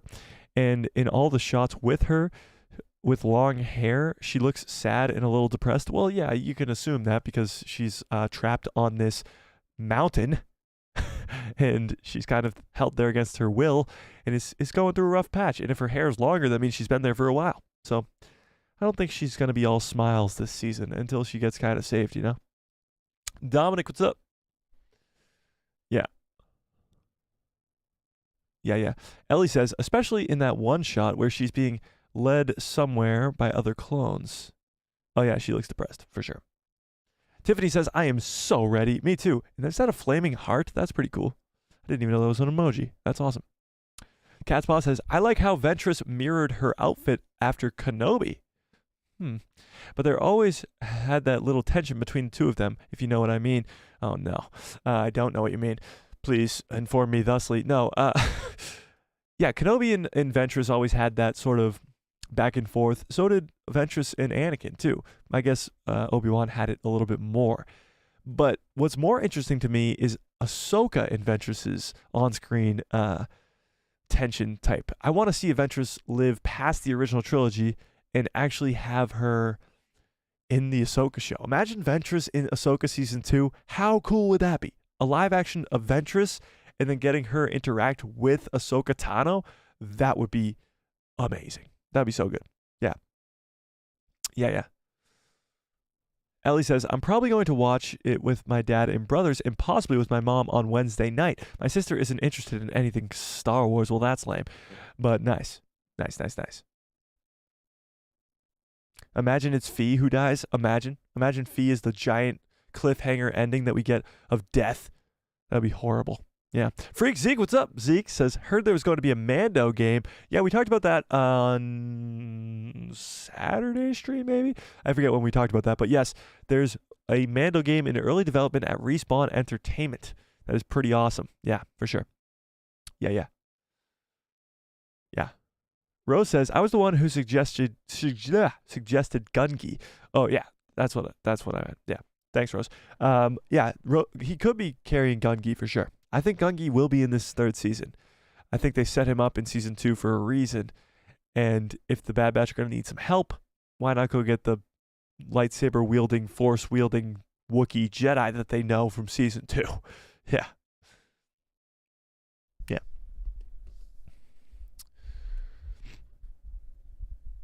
John Groom says, is that the mountain where Ahsoka stands on the front of the walker and climbs on the cliff? Yes, that's in the Clone Wars movie. That is the same mountain, yes. Yes, it is. Skywalker Academy says, throwing Tech's death in our face again. Yeah, that trailer does kind of just remind you of how sad that is. It is a bummer. It's definitely a bummer that Tech is dead, but I hope he does remain that way. I don't want to see him back to life. That would just be really bad. Yeah. Ellie says, I thought the thing with Omega was holding on her chest for a minute. Wait, I thought the thing that Omega was holding was chess for a minute. Oh, okay. Fearless says, Hemlock, that piece of bantha poodoo. What? Okay. Yeah. Clones ripping our heart outs in the last season. Yeah, I think we're definitely getting our hearts ripped out in this last season for sure. Star Wars politics, what's up? I know your name's Star Wars Democracy now, but it will always, forever be Star Wars politics. 1 to 3 years, you think, is the time gap that happened between these 2 seasons? 1 to 3 years? 3 years is a long-ass time. I think it's probably going to be like 6 months, maybe. Or maybe a year. Maybe it's the same time that happened in the real world. I don't know. It's possible. It's possible. May says, when Omega is in the scanning room in the trailer, it looks like she's holding a chessboard. Wait, you both said the same thing. What? Let's look what she's actually holding there. In the scanner room. Let's see.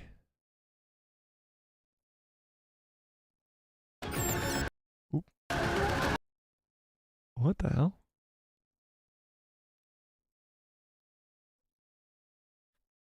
What is she holding?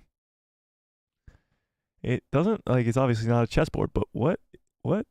It looks, I just bit my tongue. Mother. Incorrect. That hurt. Ow. It looks like a bunch of drill bits, honestly. Like, you know those little toolkits with a bunch of different sized drill bits? It looks like that, but it's definitely not. I don't know what this is, honestly. I have no clue. But maybe it's breakfast. I don't know. That is a good catch, though. It looks like chess, for sure. It looks like chess. It's pretty good. Yeah. It does look like chess, for sure. Ow. I bit my tongue. That's the worst. All right. Yeah, that's a good catch. Good catch. Chessboard. Mace lives. What's up with the hashtag Mace lives going on? Mace Windu is my favorite Jedi character in Star Wars, ironically. Well, he could come back, Mace. He could come back. As if Samuel L. Jackson has anything to say about it, he'll come back.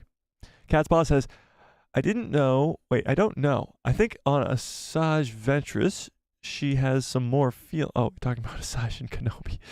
David, what's up, says, and that future explains Rey being a Palpatine's granddaughter / granddaughter-ish the last time. Yeah, I think a lot of Bad Batch Season 3 is going to explain that, as most fans probably don't want to hear.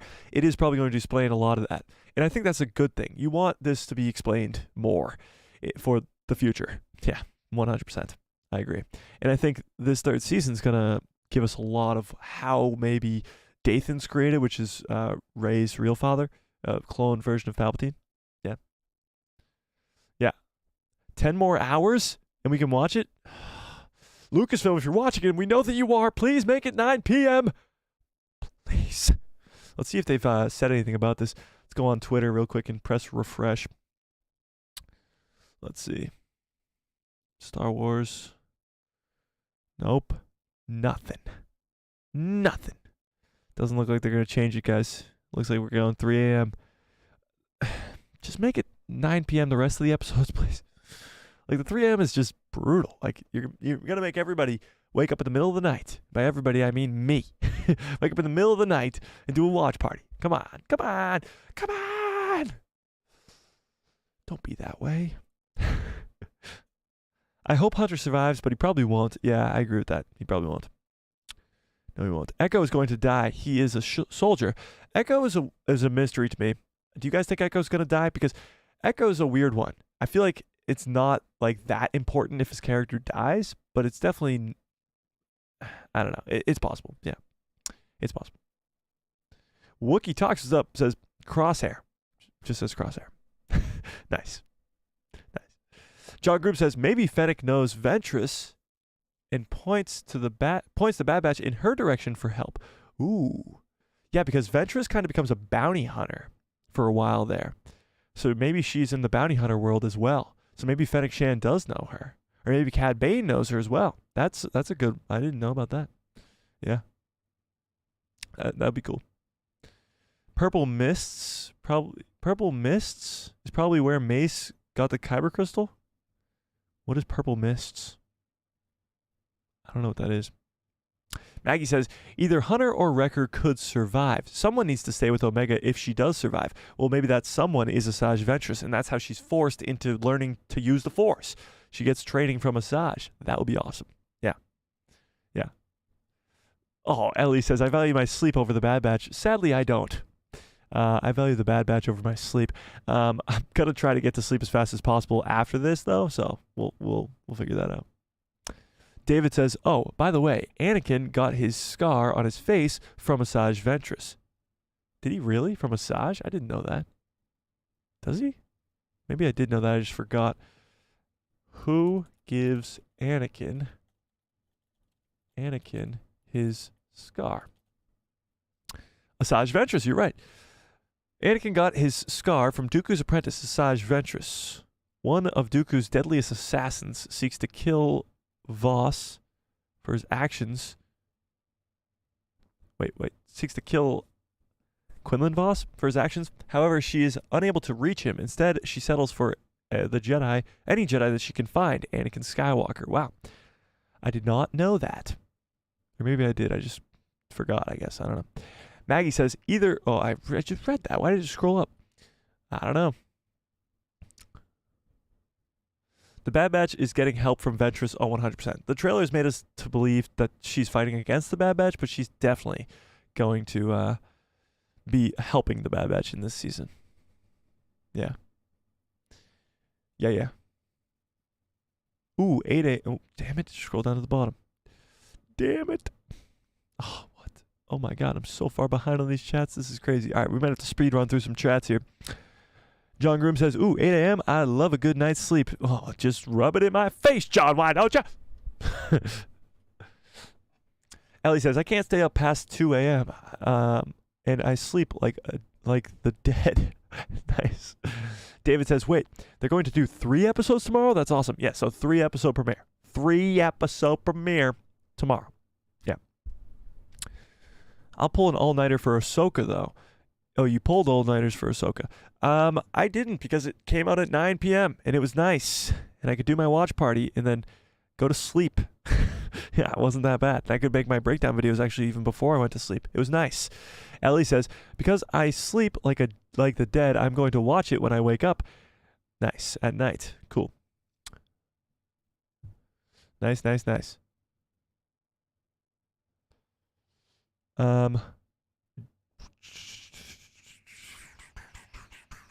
David says, I actually enjoyed the first season of Andor. Me too. I enjoyed the first season of Andor a whole lot. I don't think it's like better than Ahsoka or even The Mandalorian, but I did enjoy it a lot, and I'm looking forward to season 2. for sure. Yeah. Rose says, I guess I should clarify about destroying the existence of clones. Why didn't they just move the clones into the labor forces? Because they didn't want to make more clones. And honestly, they don't need labor forces. You know? They don't want to pay the clones or do any of that stuff. They would love to just discard the clones completely, but the Senate is not allowing them to that. Senator Chuchi specifically. Do you guys think we're going to get more Senate stuff in this third season? Like, it doesn't look like it's going to be going that way with all this Mount Tantus stuff and all that other stuff. But the Senate and Coruscant was very important in season 2. Senator Chuchi, what Bail Organa was doing, all that was really important. Do you think we'll see any of that in season 2? I mean, we know Palpatine's going to be there, but he's on Mount Tantus. I don't know. I would love to see more Coruscant and more cloning stuff, but I just don't see it being relevant in this third season. I don't know. What do you guys think? Jedi Dan says, I completely forgot to give you your full name. Jedi Dan says, it's just according to me. Palpatine wanted to survive forever and used clones. When do we get a sense of 2 Palpatines arguing at gunpoint? I'm the Shiv Palpatine. No, I'm the Shiv Palpatine. That would be pretty hilarious, but I doubt that will happen. Yeah. Kenobi had so many problems, from the poor lighting to the stilted dialogue. I like the dialogue in Kenobi, at least in the final scene between Obi-Wan and Anakin, but the poor lighting is a weird thing. Like, you try to go find a quality photo of Vader with half his mask off, and you can't. Like, there should be a it should have been, like, the most high-def, well-shot scene, you know? Yeah. Cat's Paw says, Mike, quit trying to put a bummer on my animated Clone Rebellion dreams. Oh, sorry. Never gonna happen. Yeah. See you later, Jay. Star Wars Politics, what's up? What up? I'll try to email me then. Okay, try that. Yeah. Jedi Dan says, a live-action Avatar series, and they thinking about a live-action Pokemon series. Wow. I wonder if they will ever do a live-action Monster Muse series? Monster Museum series? I don't know what that is. But that's, I don't know, possibly. If I ever get a Netflix subscription, I might watch, but I'm not sure if that'll be up my alley. One show that I know is up my alley is One Piece. No hate, though. I never watched One Piece or the live-action version either, but yeah. Mace says, I'll send you an email tomorrow, hopefully. I will try Instagram again. Okay, Mace, what is your name on Instagram so I can look out for it? Hopefully it's Mace Cameron, so it'll be easy, but yeah. Freak Seek says, I heard that there's going to be a Mando game. I already read that, yes.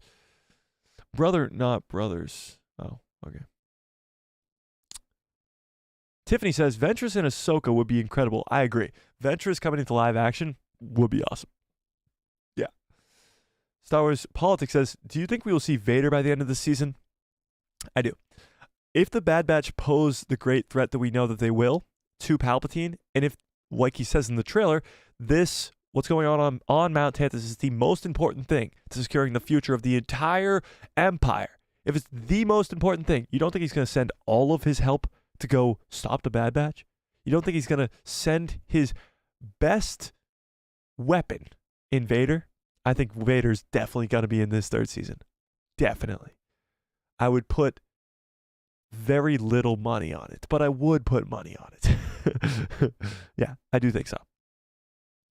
One of us needs to get a job at Lucasfilm to make these ideas happen. I agree, Maggie. Get on that. And then change the release time of the Bad Batch tonight to 9 p.m. Eastern Standard Time, please, while you're at it. Imagine Ventress takes on Vader. That would be awesome. Vader gets called in because there's a Jedi loose, and it's Ventress, and you get to see Ventress versus Anakin. Oh, my God. Ventress versus Anakin. The amount of times we saw that in the Clone Wars, imagine seeing that again, but this time it says Vader. Oh, it would sadly probably mean the end of Ventress. But I feel like we can work around that somehow. That would be incredible. That would be so damn cool. Yeah. Yeah.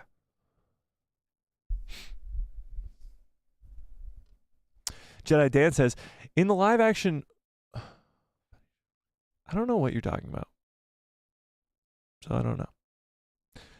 David says, Dave Filoni mentioned that Anakin and Grievous never met, except for in Revenge of the Sith, where Anakin's interactions with a very evil cyborg Grievous hated the word droid. Yeah, no, Anakin and Grievous never met because the first line that Anakin says to Grievous in Revenge of the Sith is, "You're shorter than I expected." And that means he's never met him before. But the reason he says that is because Ahsoka goes up against Grievous in the Clone Wars and comes back to Anakin and describes him as this massive, scary-looking dude. Yeah.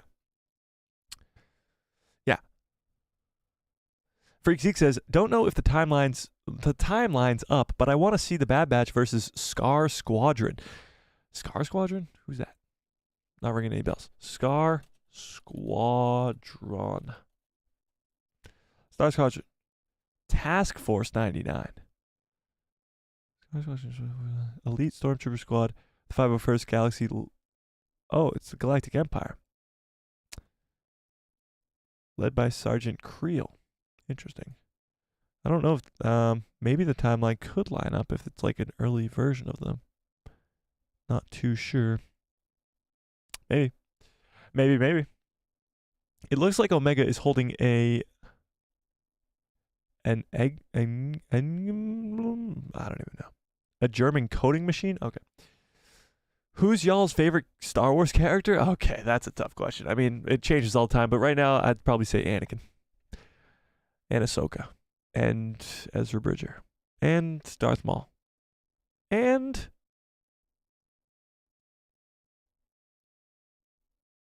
Obi-Wan. John Groom says, biting your tongue is not the worst. I stubbed my little toe on the kitchen cabinet and dislocated it. Nurse put it back into place with no painkillers. I can't even imagine how hard you must have hit your toe to dislocate it. Ow. That sounds horrible. Yeah, now biting my tongue doesn't seem that bad. I mean, there's always something worse. Yeah, for sure. Yeah. Well, I had full spinal surgery, and that's why I'm a giant. That was pretty fun. Star Wars Politics says, I'm so glad to see the success of your channel over the past few months, Mike. Funny enough, I started watching you during the Bad Batch Season 2. I think that was my first watch party. Yeah, Politics, I think you did pop up around Bad Batch Season 2. Yeah, probably. So this is kind of coming full circle. That's awesome. And yeah, this channel is doing unbelievable. I really appreciate those very nice words from you. And yeah, I mean, we just keep growing. We're coming close to 9,000 subscribers soon. That's insane. We just passed 8,800. That's crazy. It's absolutely crazy. It still baffles me to this day. I wake up and I'm like, how do these numbers just keep going up? I don't understand it. I appreciate all you guys more than you'll ever know. It's incredible. Yeah. I appreciate that, Politics. And yes, you came around probably around the Bad Batch Season 2. And now we're getting the Bad Batch Season 3, baby. Let's go. I'm excited. Yeah.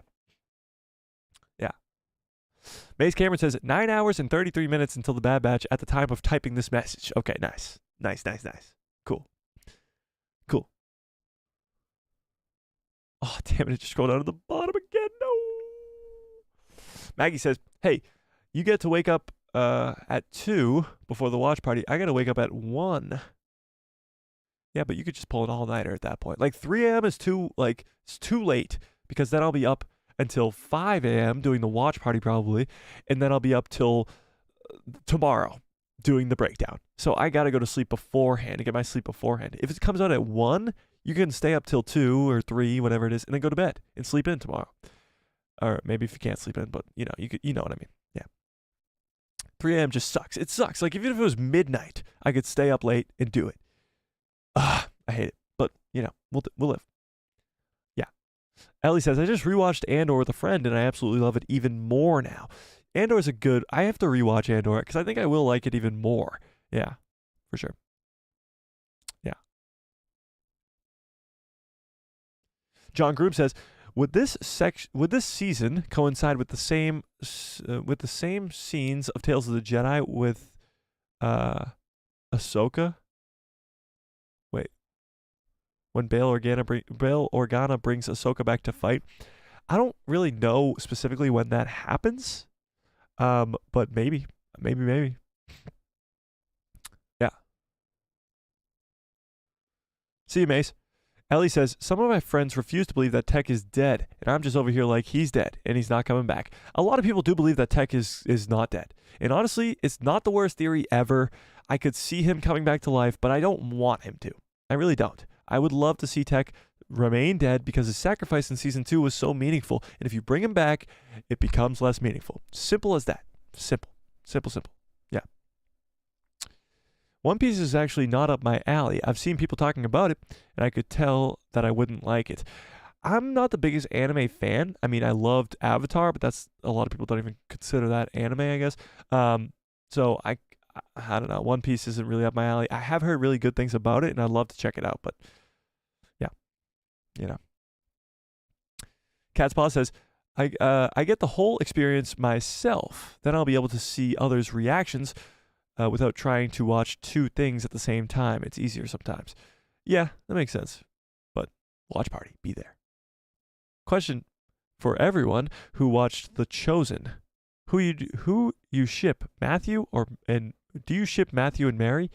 I have no idea. I've never seen the show, but I'm gonna say yes, I do. Fearless says, if Asajj Ventress fights Vader in the Bad Batch, she's fighting Anakin once again. Does she even know that Vader is Anakin? Well, not a lot of people are supposed to know that Anakin is Vader. But Anakin will know that it's Ventress. But Ventress probably won't know that it's Anakin. So, yeah, I don't know. Ellie says, I would join the Lucasfilm team. Wait, I would join the Lucasfilm team if it was the calling that God gave me. Okay, interesting. But I know he's calling gives me his business. What? I'm confused. I'm lost. But if that is business, then go into the Lucasfilm business.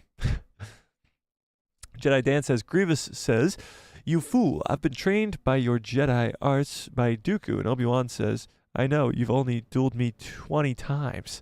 That's true. He does duel him a lot in the Clone Wars. Yeah. Echo is my sole Star Wars character. He literally is me. Are you a robot? I'm confused by that one. I'm very confused by that one. My favorite character is Obi-Wan until Obi-Wan Kenobi show. Oh, that's devastating. Yeah. Rose says, I think they are punishing all YouTube streamers with the 3 a.m. release because of some past unfriendly streamers. That's my crazy theory. It's not a bad theory. I mean, a lot of Star Wars streamers do talk a lot of shit about Disney and Lucasfilm. So I wouldn't be surprised. But come on. Alvin in the Chipmunks, what's up, Alvin, says, I brought my shipment of... Wait, what? You're getting banned. Okay. You're just going to get timed out. Don't worry about it. Put user in timeout. There you go. Ellie says, I can't go to sleep beforehand because I have something to do around 9 to 10 p.m. Okay. I get you. John Group says, I just can't do anime series. I tried several times, but I just can't get into them. I couldn't even get into Visions. Yeah, Star Wars Visions is a tough one because it is animated anime, obviously. I like it. I like certain episodes, and other episodes I really, really don't like. Yeah. Business as in business owning and business building. Oh, that's awesome, Ellie. That's awesome. Tech is alive, and Fee has him stashed somewhere. I doubt that. And that would be the twist if, at the end, Tech says, hello, Omega, and turns to see Tech. Okay, now that would kind of be cool. If all of her brothers die and she's, like, in shambles, but Tech is the one who survived, I mean, that would kind of be cool. Yeah, that would be good. Maggie says, y'all, he is caught up on the chat. Oh, wait, did we really? Oh, we did. I caught up on the chat. That's insane. Okay, cool. Cool. Okay, let's dive into this. This is Michelle Ang, who's the voice of Omega, talking about Omega. So let's watch this video. This is on Star Wars' official Twitter, and it says, how is Omega coping? And this is the clip from push and pull. Oops. it's so crazy to see her and like Dee Bradley Baker's voice is a little bit different than the clones. Her voice is like exactly the same as Omega's. It is funny because you just picture Omega the entire time she's talking. All right, let's watch this. That's Michelle Ang, and she voices Omega. The emotional state of episode 1 was really about Omega and her survival in this environment without her brothers. And that was really fun to play as a voice actor because it's that push and pull of a young person, a hopeful and energetic person being totally sort of crushed and dampened by her situation, by the emotional, solitary, sterile environment. And yeah, this sort of like time waiting until she can figure out an escape plan. The emotional state of episode 1 was really about Omega and her survival in this environment with. So that's going to be episode 1. It's going to be about Omega and how she's surviving this whole situation without her brothers because she's alone on Mount Tantus for the first time in a very long time. She's never been without her brothers there to help her. Yeah, so that's true. That's pretty good. That doesn't really give us much information about the upcoming episodes, but it is cool to see.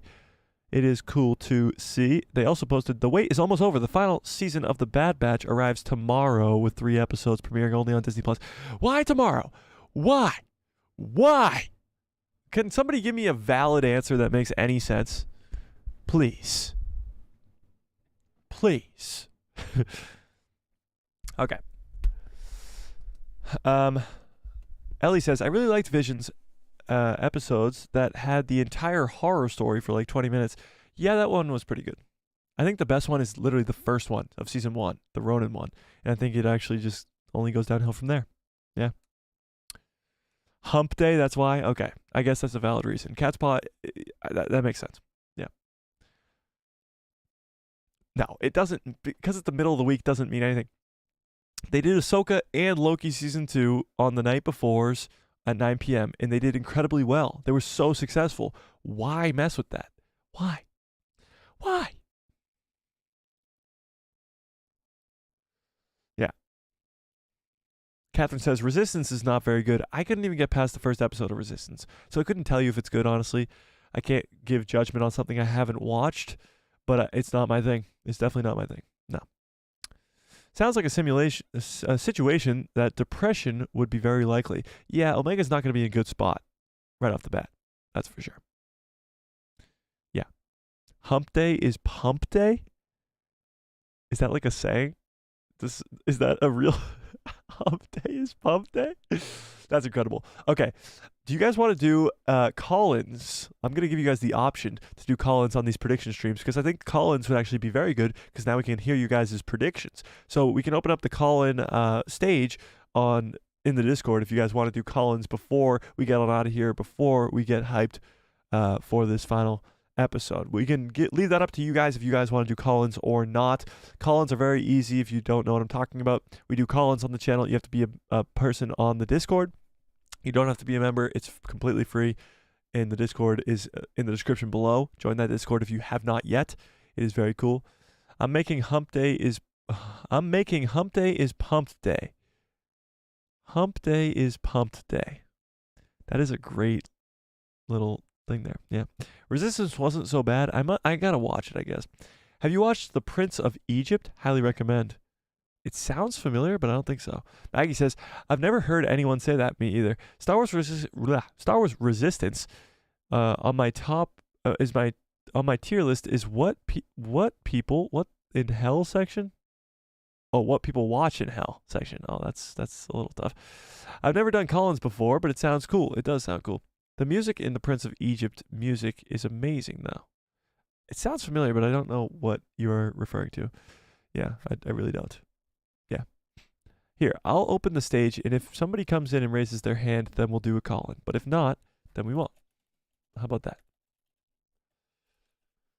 Start stage. Boom. So if you want to do a call-in, just go in there and raise your hand, okay? Okay. We got Wargaming in there right now. If you want to do a call-in. I don't have Discord, so that's okay. Don't worry about it. Crowded Corgi? Who's that? Crowded Corgi? Whose name is that? So you have to raise your hand if you want to speak. You got to press the hand raise thing if you want to speak. And we'll get your guys' predictions, what you guys think is going on here. Yeah. Your pal Joe says, you're playing with the big boys now. What's that from? What's that from? I don't know what that's from. I don't know what that's from.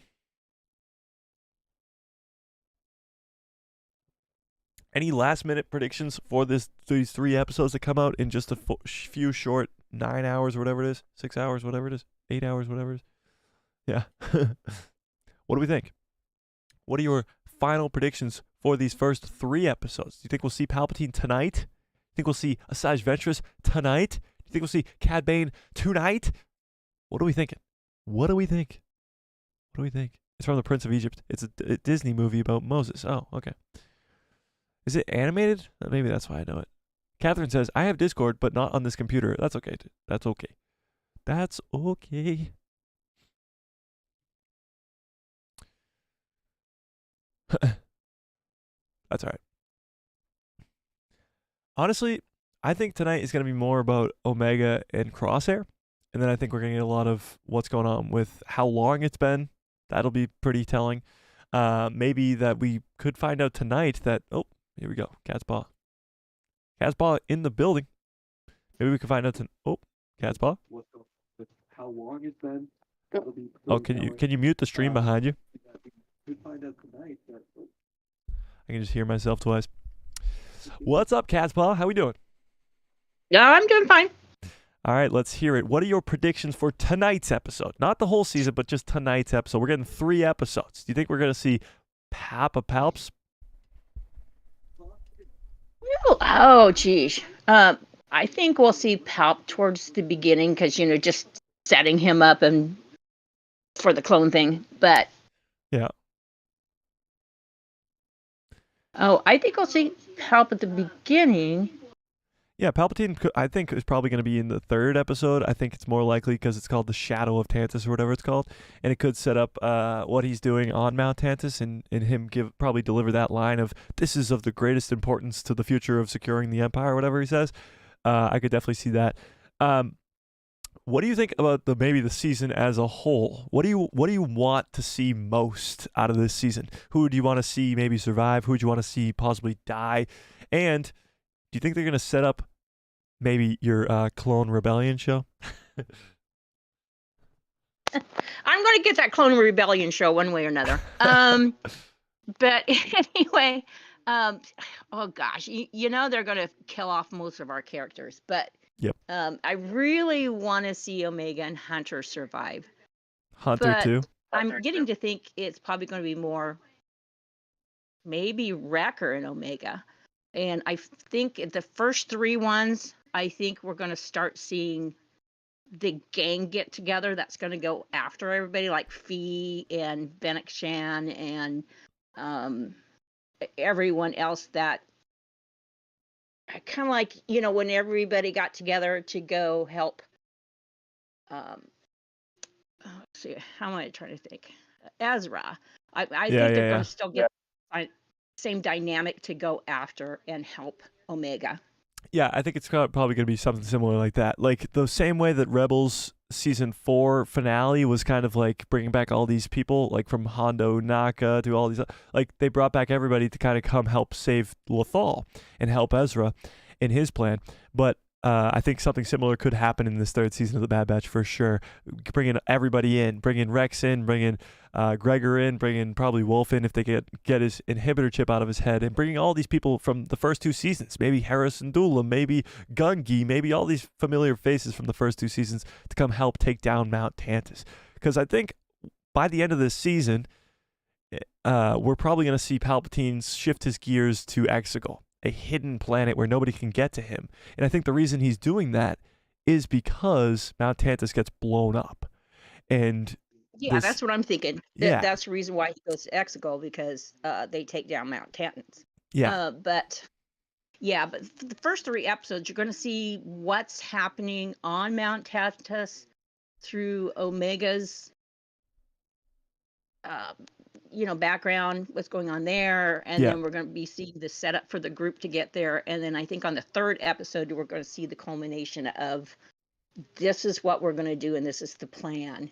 And then the rest of the season's going to be the saving, the dying, the whole thing for whatever. All right. And before I get you on out of here, let's hear it. Of a scale of 1 to 10, how excited are you for this 3rd season of The Bad Batch? Oh, well, I'm 100,000 over times 10. I mean, Really? There's no limit. I am so excited for this. Awesome. I love to hear it. Glad to see it. And because I really, really like the show. And it could have gone on a little longer. If they could have dragged it out a lot longer, I think. Yeah. All right. But then it's a setting up for my Clone Rebellion. Of course. Show. Of course. Yeah. All right. I'm going to get you on out of here, Cat's Paw. I think Maggie wants to join it after. I appreciate nice it. talking to everybody. Yes. Appreciate you. All right. And of course, Cat's Paw is a very one of the founding members of the stream as well, of the channel as well. She's a very generous member as well. All right, Cat's Paw, could you leave yourself? Actually, I don't really know how to kick you. Hang on. Maybe I do know how to kick you. Oh, just kick me out. I can't get myself out. Kick yourself out. I'm trying. All right, Maggie, and Maggie says, Mike, how do I use the call thing? It doesn't say I have permission to speak, so you have to press the raise your hand thing. It's like a little hand thing, it should be. You just click it to press raise your hand, and then I can give you permission to join in. Yeah. I don't know how to kick you, Cat's Paw. It's very weird.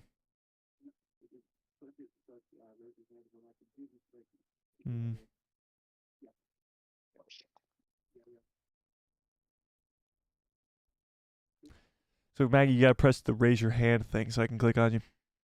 Yeah. It's weird that I can't. Oh. Aha. I got rid of you. I figured it out, Cat's Paw. Don't worry about it. All right. So, yeah, Maggie, if you want to join, you have to press the raise your hand thing. Same for you, Wargaming. Or if anybody else wants to join either. And yes, Catherine, it's only one caller at a time. Yeah. Here, I can try to invite you maybe here. Invite.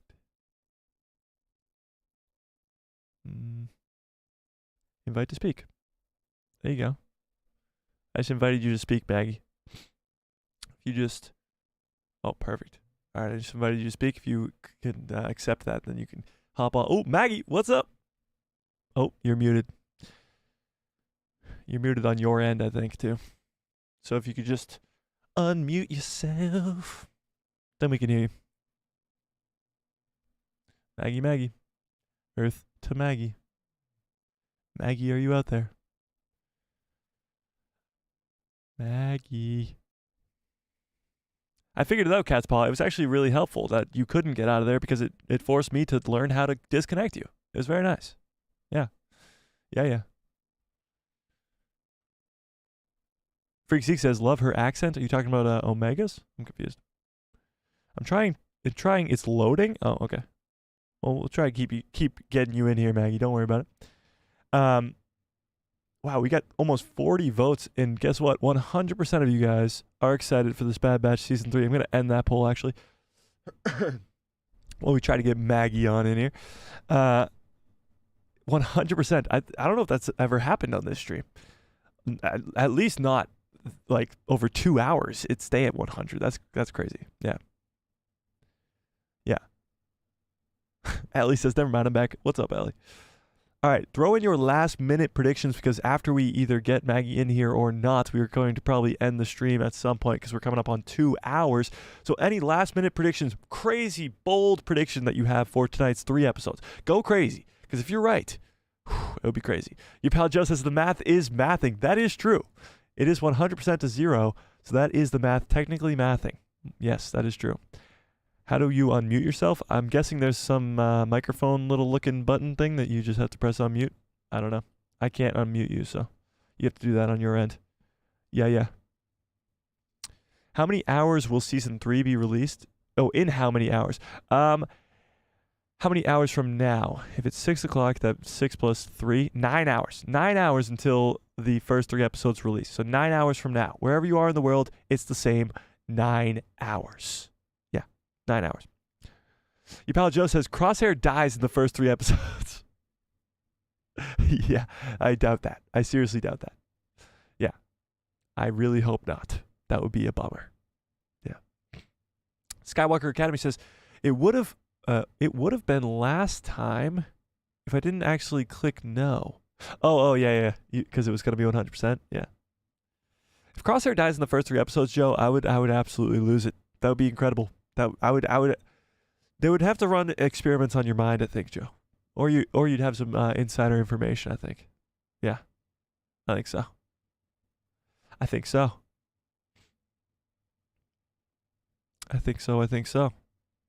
Maggie, have you figured out that unmute button yet? Alvin and the Chipmunks, what's up, says, Omega is really a clone of Jonathan. I don't know who that is, and I'm concerned to know who that is because I had to mute you before.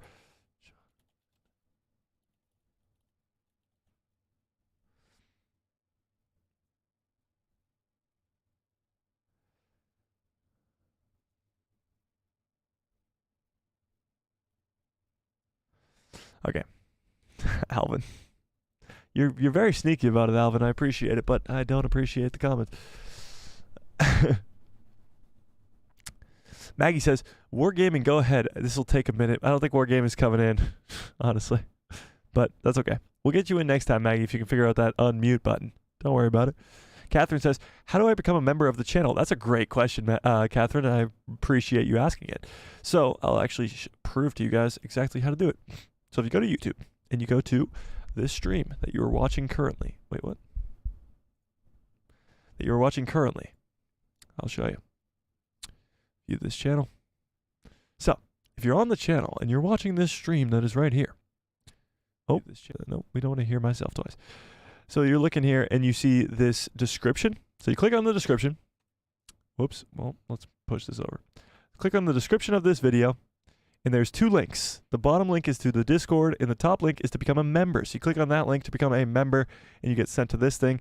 There's 3 different tiers, one for 99 cents, one for $5 a month, and one for $9 or $9.99, $10 a month. The different tiers have different things. They all come with these awesome, cool little badges that you see next to our members' names in the chat. You also get a members-only portion of the Discord, priority replies to comments. I do try to reply to everybody's comments, obviously, but it sounds cool.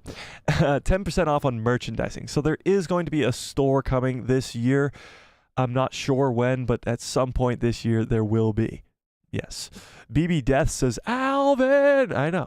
I might have to start screaming that every time he makes a thing. But yes, and cool perks, of course. Don't forget about the cool perks. Those just are another way of saying giveaways because I couldn't say that for some reason in there. So that is giveaways. You get instant access to giveaways, which we do at least once a month to give back to the members. The difference between Padawan and Knight and Master tiers, Knight gives you some members-only live chats and 15% off merchandising and members-only live streams, which we'll be doing eventually. And then the Master one, I think, is pretty cool. I will play games with you at some point. That's kind of whatever. But the biggest one, I think, is after 1 year of being at this tier of $10, you get a free lightsaber. I will ship you a free lightsaber for your insane amount of support of the channel, being a member for a whole year at the $10 tier, which is pretty damn cool, I think. A free lightsaber sounds awesome. So, yeah, that's how you become a member, and it's probably one of the best ways, if not the best ways, to support the channel. So, yeah, there you go. I don't shout that out enough, so, yeah. Oh, Freaksy says the first caller's accent. Well, there you go, Cat's Paw. He likes your accent. Salty Texas Ranger, what's up? Says, booyah. What's up? Your pal Joe says, do you know what a salty nut roll is? Oh, God. Yes, adult salty nut roll, of course. Cat's Paw says, they're going to spread the deaths through the series. People might stop watching if their favorite characters die too soon. Yeah, I don't think they're all going to die at the same time. Yeah, I don't think so. Yeah. They'll probably spread them out. If Crosshair dies, I'm becoming a member. Fearless! Oh, shit. I'm going to kill Crosshair. Hang on. Crosshair.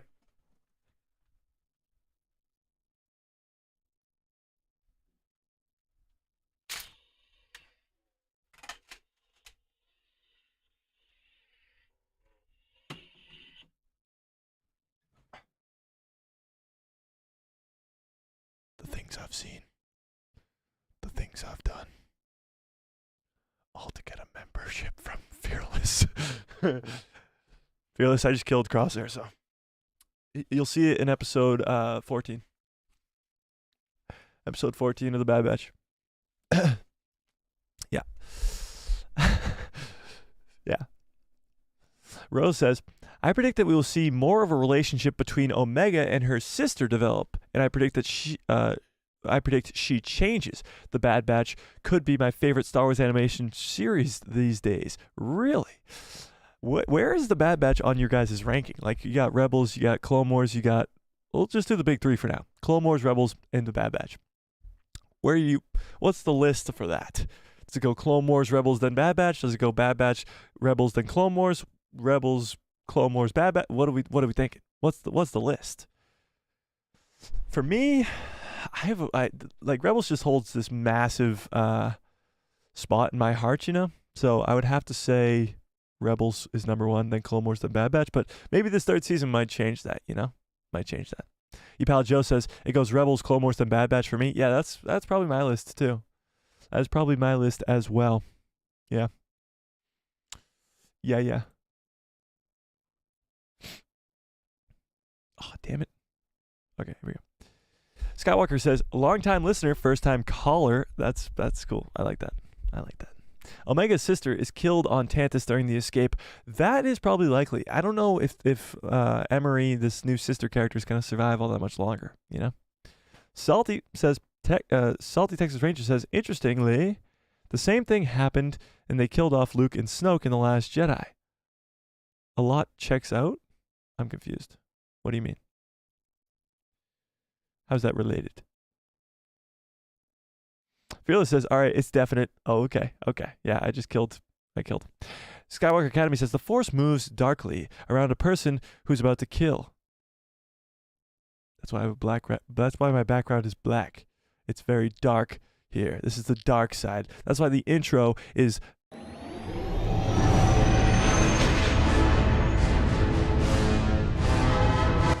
Don't get twisted about all this positivity in the Star Wars community that I like to spread around. Evil. What if I came on stream one day and I just had red Sith eyes? I might have to do that. Maggie says, I got it. You mean the muted thing? Oh, okay. Let's get Maggie in here. I just invited you to speak, Maggie. Maggie, you are still muted. Maggie. She's unmuted. Maggie? Working? Working? It's working. It's working! Hey. Oh, you're a little bit laggy, but that's okay. We'll deal with that. Oh. You're a little bit laggy, but we'll try to work with this. Okay. Let's start off with, what do you think is going to happen in these first 3 episodes? It's gonna be like Mega helping Crosshair get out of wherever they are in the trailer. So you think they're going to escape in the first 3 episodes? Or attempt to escape. Maybe the others try to come find them or something like that. Attempt to escape. I get you.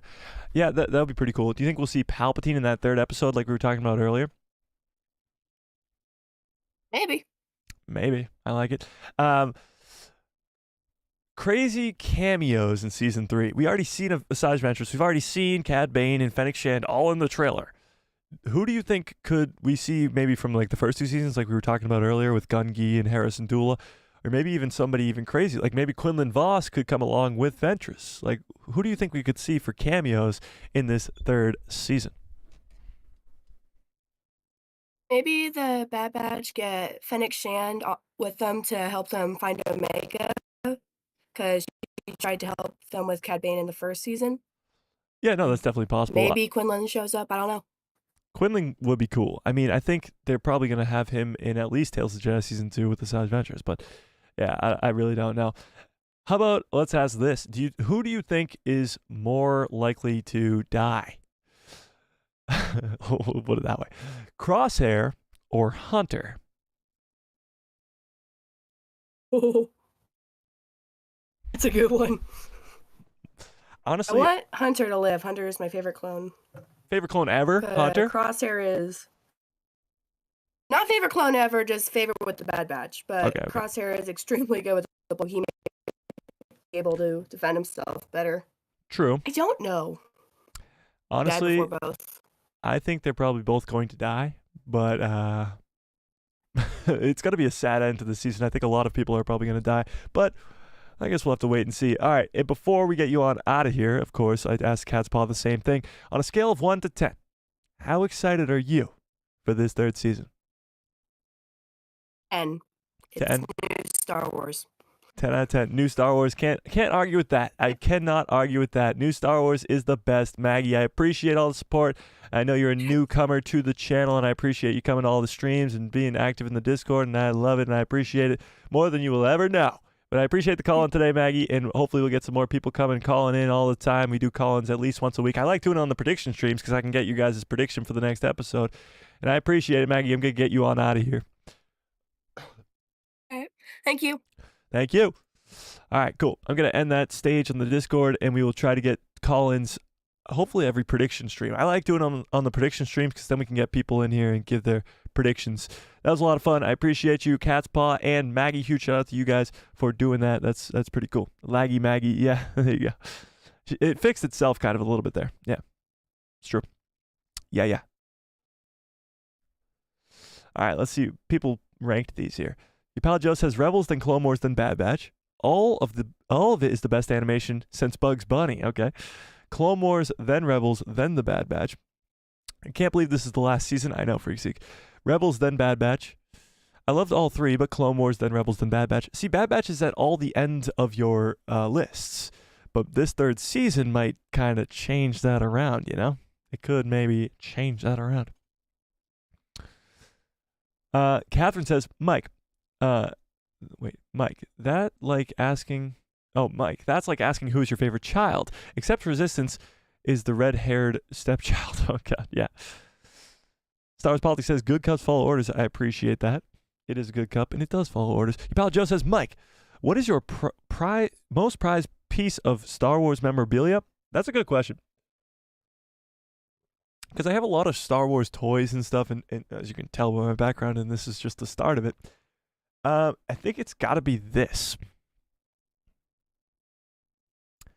I know it's not really Star Wars memorabilia, but I remembered it, so it's remembered. Getting a picture with Hayden Christensen was pretty damn cool, I must say. So that has got to be up there for it. I mean, the lightsaber I got behind me is pretty cool. I don't know. I like all of it. I mean, Star Wars stuff is awesome. I got a bunch of Lego sets. I got all of Mos Eisley over there. It's like a bajillion pieces. It's on my table over there. I got a bunch of stuff, but I'd have to say, yeah, it's a picture with Hayden Christensen. I mean, come on. Meeting the Chosen One himself, it was pretty cool. Yeah. Salty says, I rated the Clone Wars, then the Bad Batch as a show. Wait, what? So 1 Clone Wars, 2 Rebels, then 3 Tales of the Jedi, then Bad Batch. Oh, I get you. Yeah.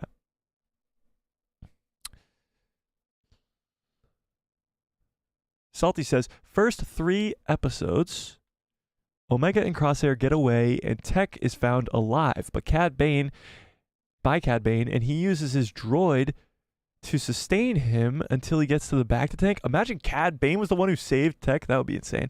I still think Tech is dead, but yes. Yes. That's a pretty good theory.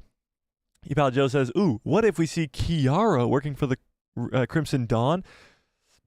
Well, that happens after the Bad Batch. So that wouldn't happen in this season. Maybe you could see actually Maul working for the Crimson Dawn in this. That would be cool. But Kiara, the solo movie doesn't happen until after the events of the Bad Batch Season 3. But I like where your head's at. Freak Zeke says, while we wait for the second caller, folks, here's a word from our sponsor. Oh, okay.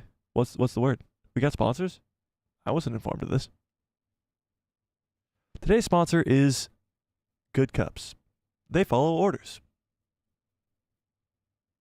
Back to you, Mike. We are losing it after the 2-hour mark. Yeah. Jedi Dan says, a childhood memory of mine is playing with lightsabers with my grandma. That's awesome. Oh, wait. With your grandma's terrier? Okay, different. It reminds me of why villains always have cats and dogs. Oh, wait. How villains always have cats and dogs licking their face constantly during their televised monologues. Oh, that was very different than I thought it was going to be. I saw a childhood memory, lightsaber with grandma. What I didn't realize, it was lightsaber with grandma's dog, in that's why the dogs are always licking the villains' faces. But I like it. Maggie says, dang, is that really what I sound like? Sorry I missed the lag for my bad internet. Well, it's probably not what you sound like then because of the internet, but I appreciate you calling in. Yeah.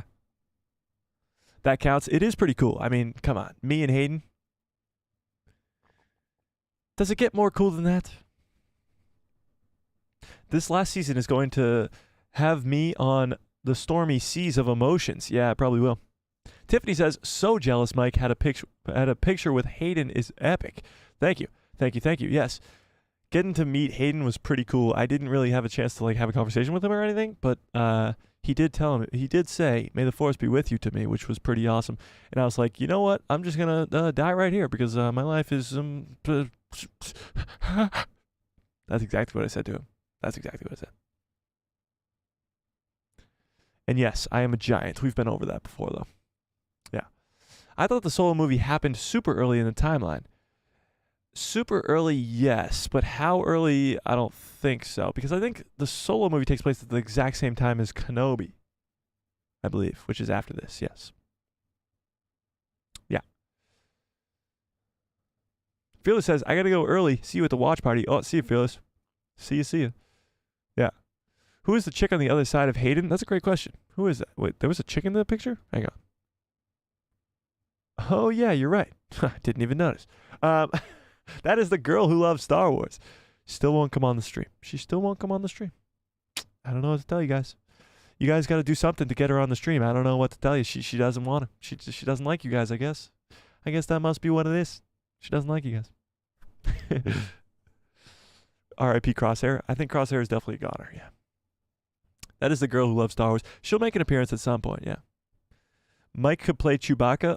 Honestly, probably could. I don't think I'm that tall. I don't know. Actually, how tall is the guy who plays Chewbacca? What's his name? Jonas something? Who plays Chewbacca now? Jonas. Okay, how tall is he? How tall? He is 7'3"? Okay, I'm not that tall. I can't play Chewbacca. I can play a miniature Chewbacca. I could play Gungi. I could play live-action Gungi. Make me live-action Gungi, okay? Let's do that. Make me live-action Gungi. We'll do that. Yeah. Salty says, holy shit, how tall are you? Isn't Hayden 6'2"? I don't know how tall Hayden is. Maybe 6'1". Let's see. How tall is Hayden? Hayden Christensen, they have him at 6 feet online. I'm a 6'5". As you can tell, I'm a little slunched over in this photo, but yeah. Yeah, I'm 6'5". Yeah. Just about. Definitely a real dog. Oh, what's up? We got a dog in the chat? Definitely. Someday, I'll have a pregnant wife. I'll want Hayden Christensen to tell everybody, like, what? Like how it should have ended. I'm confused. I'm a live-action Gungi. I'll take it. If I'm live-action Gungi, sign me up. Sign me up. Yeah.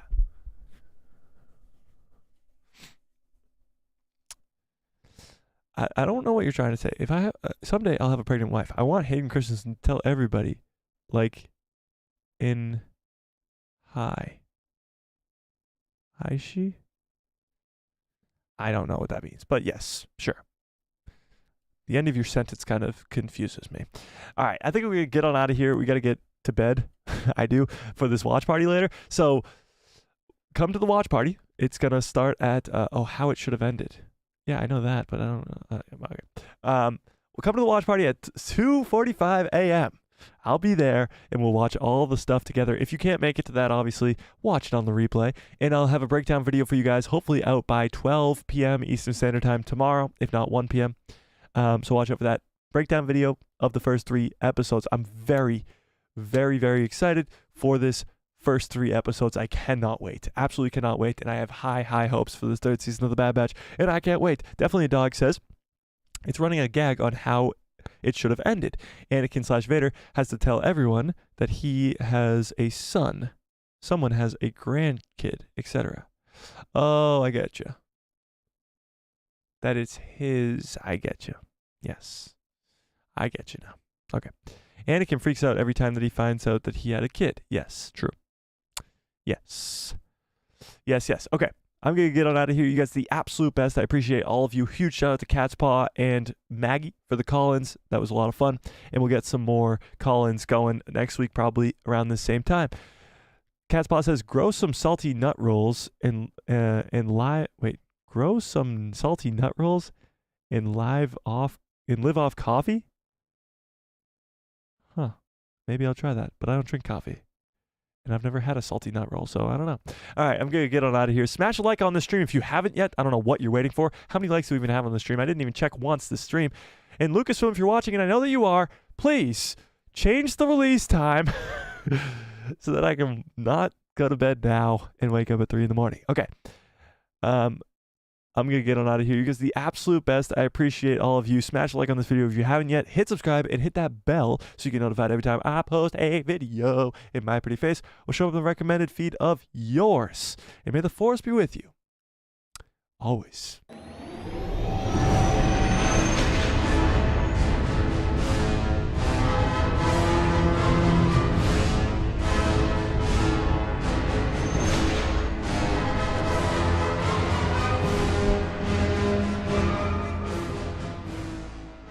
Ruby Williams, what's up? Says, real dog. I love that. I'm gonna be a father. I must tell everyone.